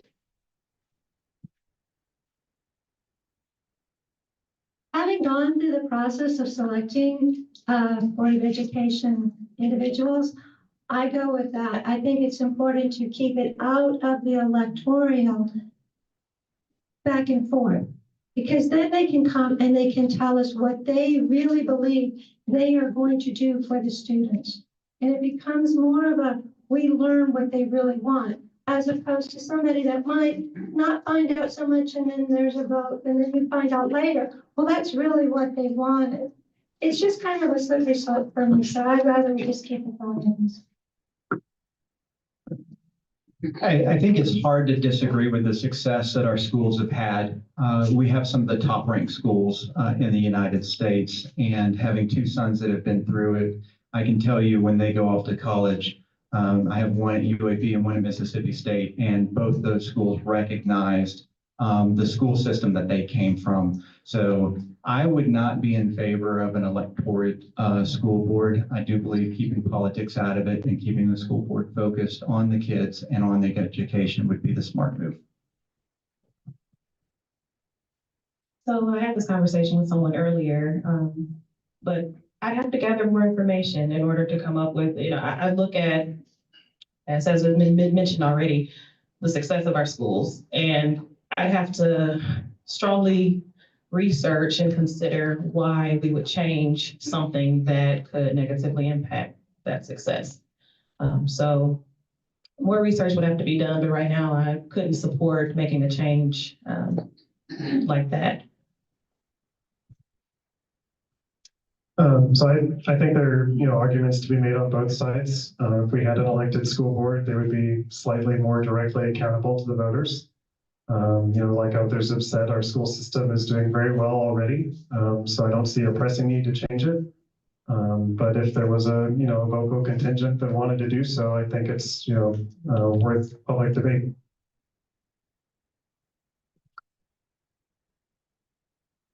So I'm just going to be just straight and direct, my answer would be no. I could not advocate for that. When I look at what our school system has done since 1998, where we bounce back and forth between number one, number two in the state, we have a recipe that works. And, when you got grandma's recipe, you tend to not veer from it. Otherwise, the apple pie just don't taste too good.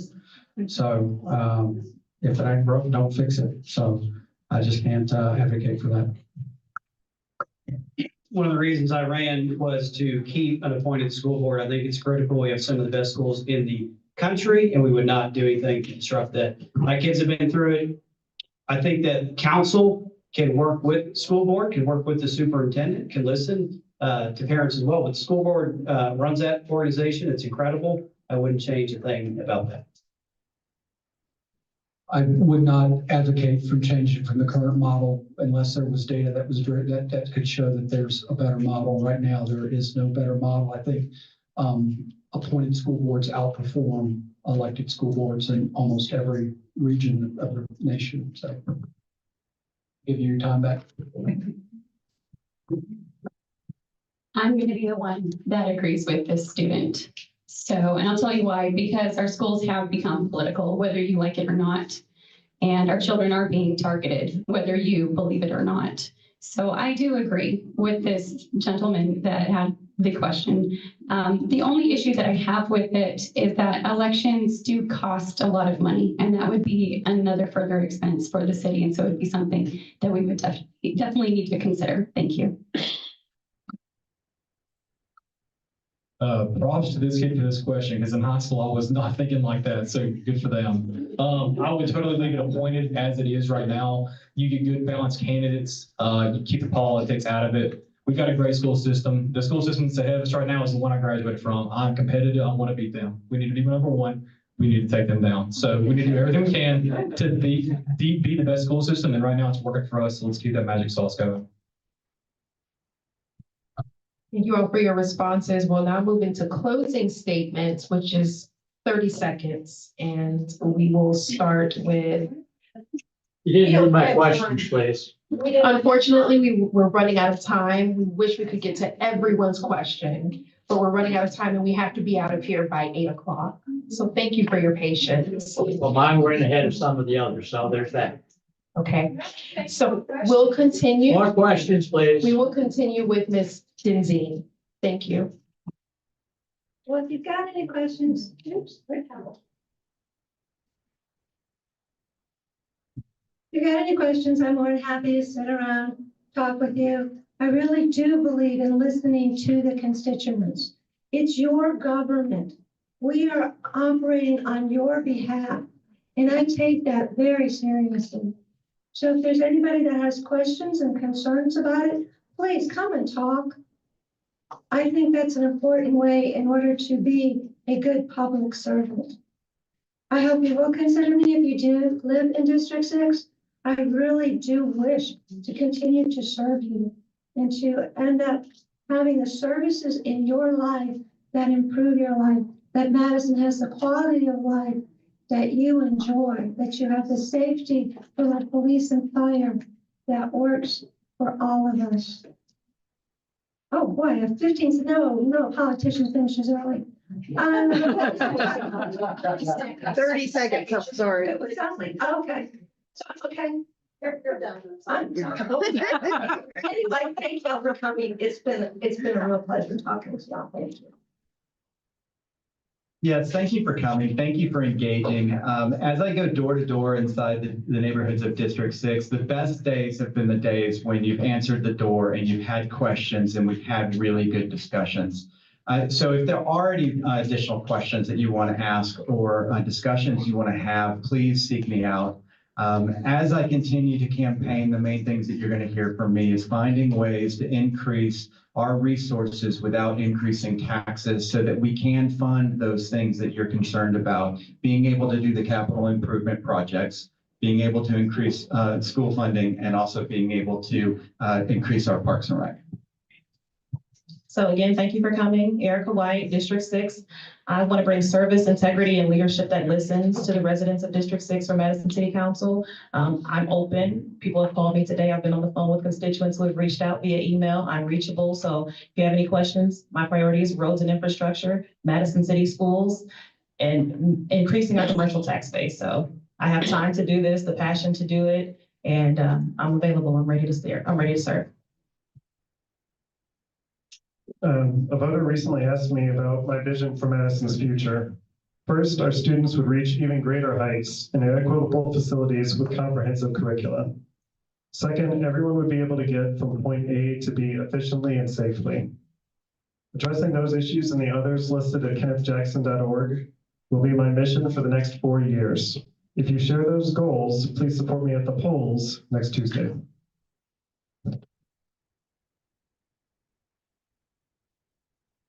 So in closing, I'll say what I said at the beginning. I'm proud of my record. I stand on it. I've been on council for 9 years. I'm proud of what we've been able to accomplish in that time frame.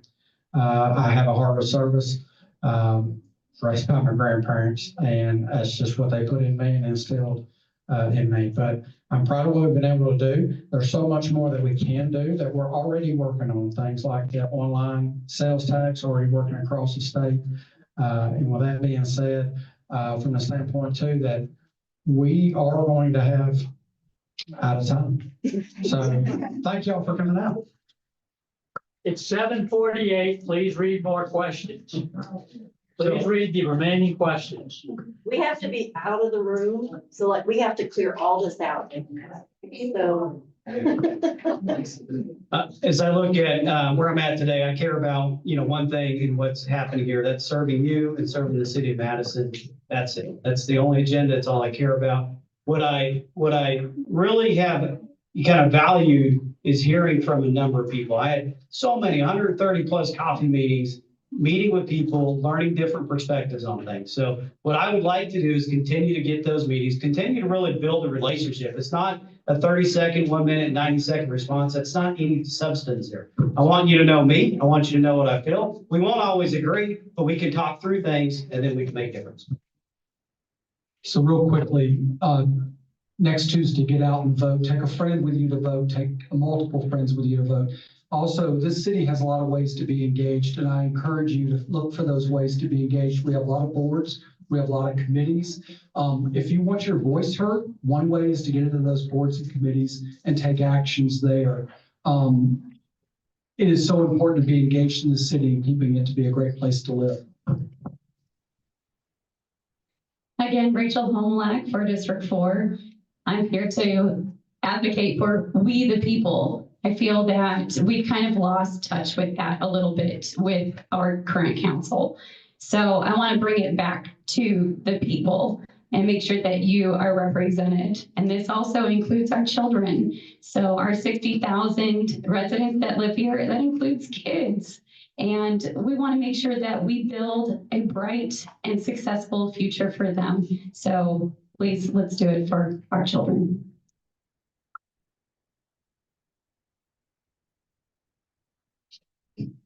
Michael McKay, District 4. Exercise your civic duty next Tuesday. It's really exciting to see people involved in this election and the younger crowd being involved, but also, kudos to everybody at this table for having the guts to do something like this. It's not easy. It's a new experience for a lot of us. So I just commit to always listen to anybody and everybody whenever they have their concern if I'm elected for city council. Thank you. Again, I want to thank you for your time. My name is Alice Lessman. I'm very excited to be Madison City District 5 council member. So I'll close this out. You can reach me at alicelessman.com. That's ALICE Lessman, LESSMANN, 2 S's, 2 N's.com. Thank you.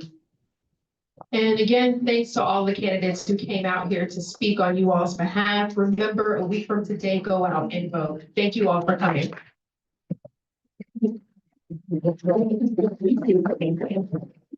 We're just recording this on the computer, laptop. Just one second. I will have to end the live stream. Just one second.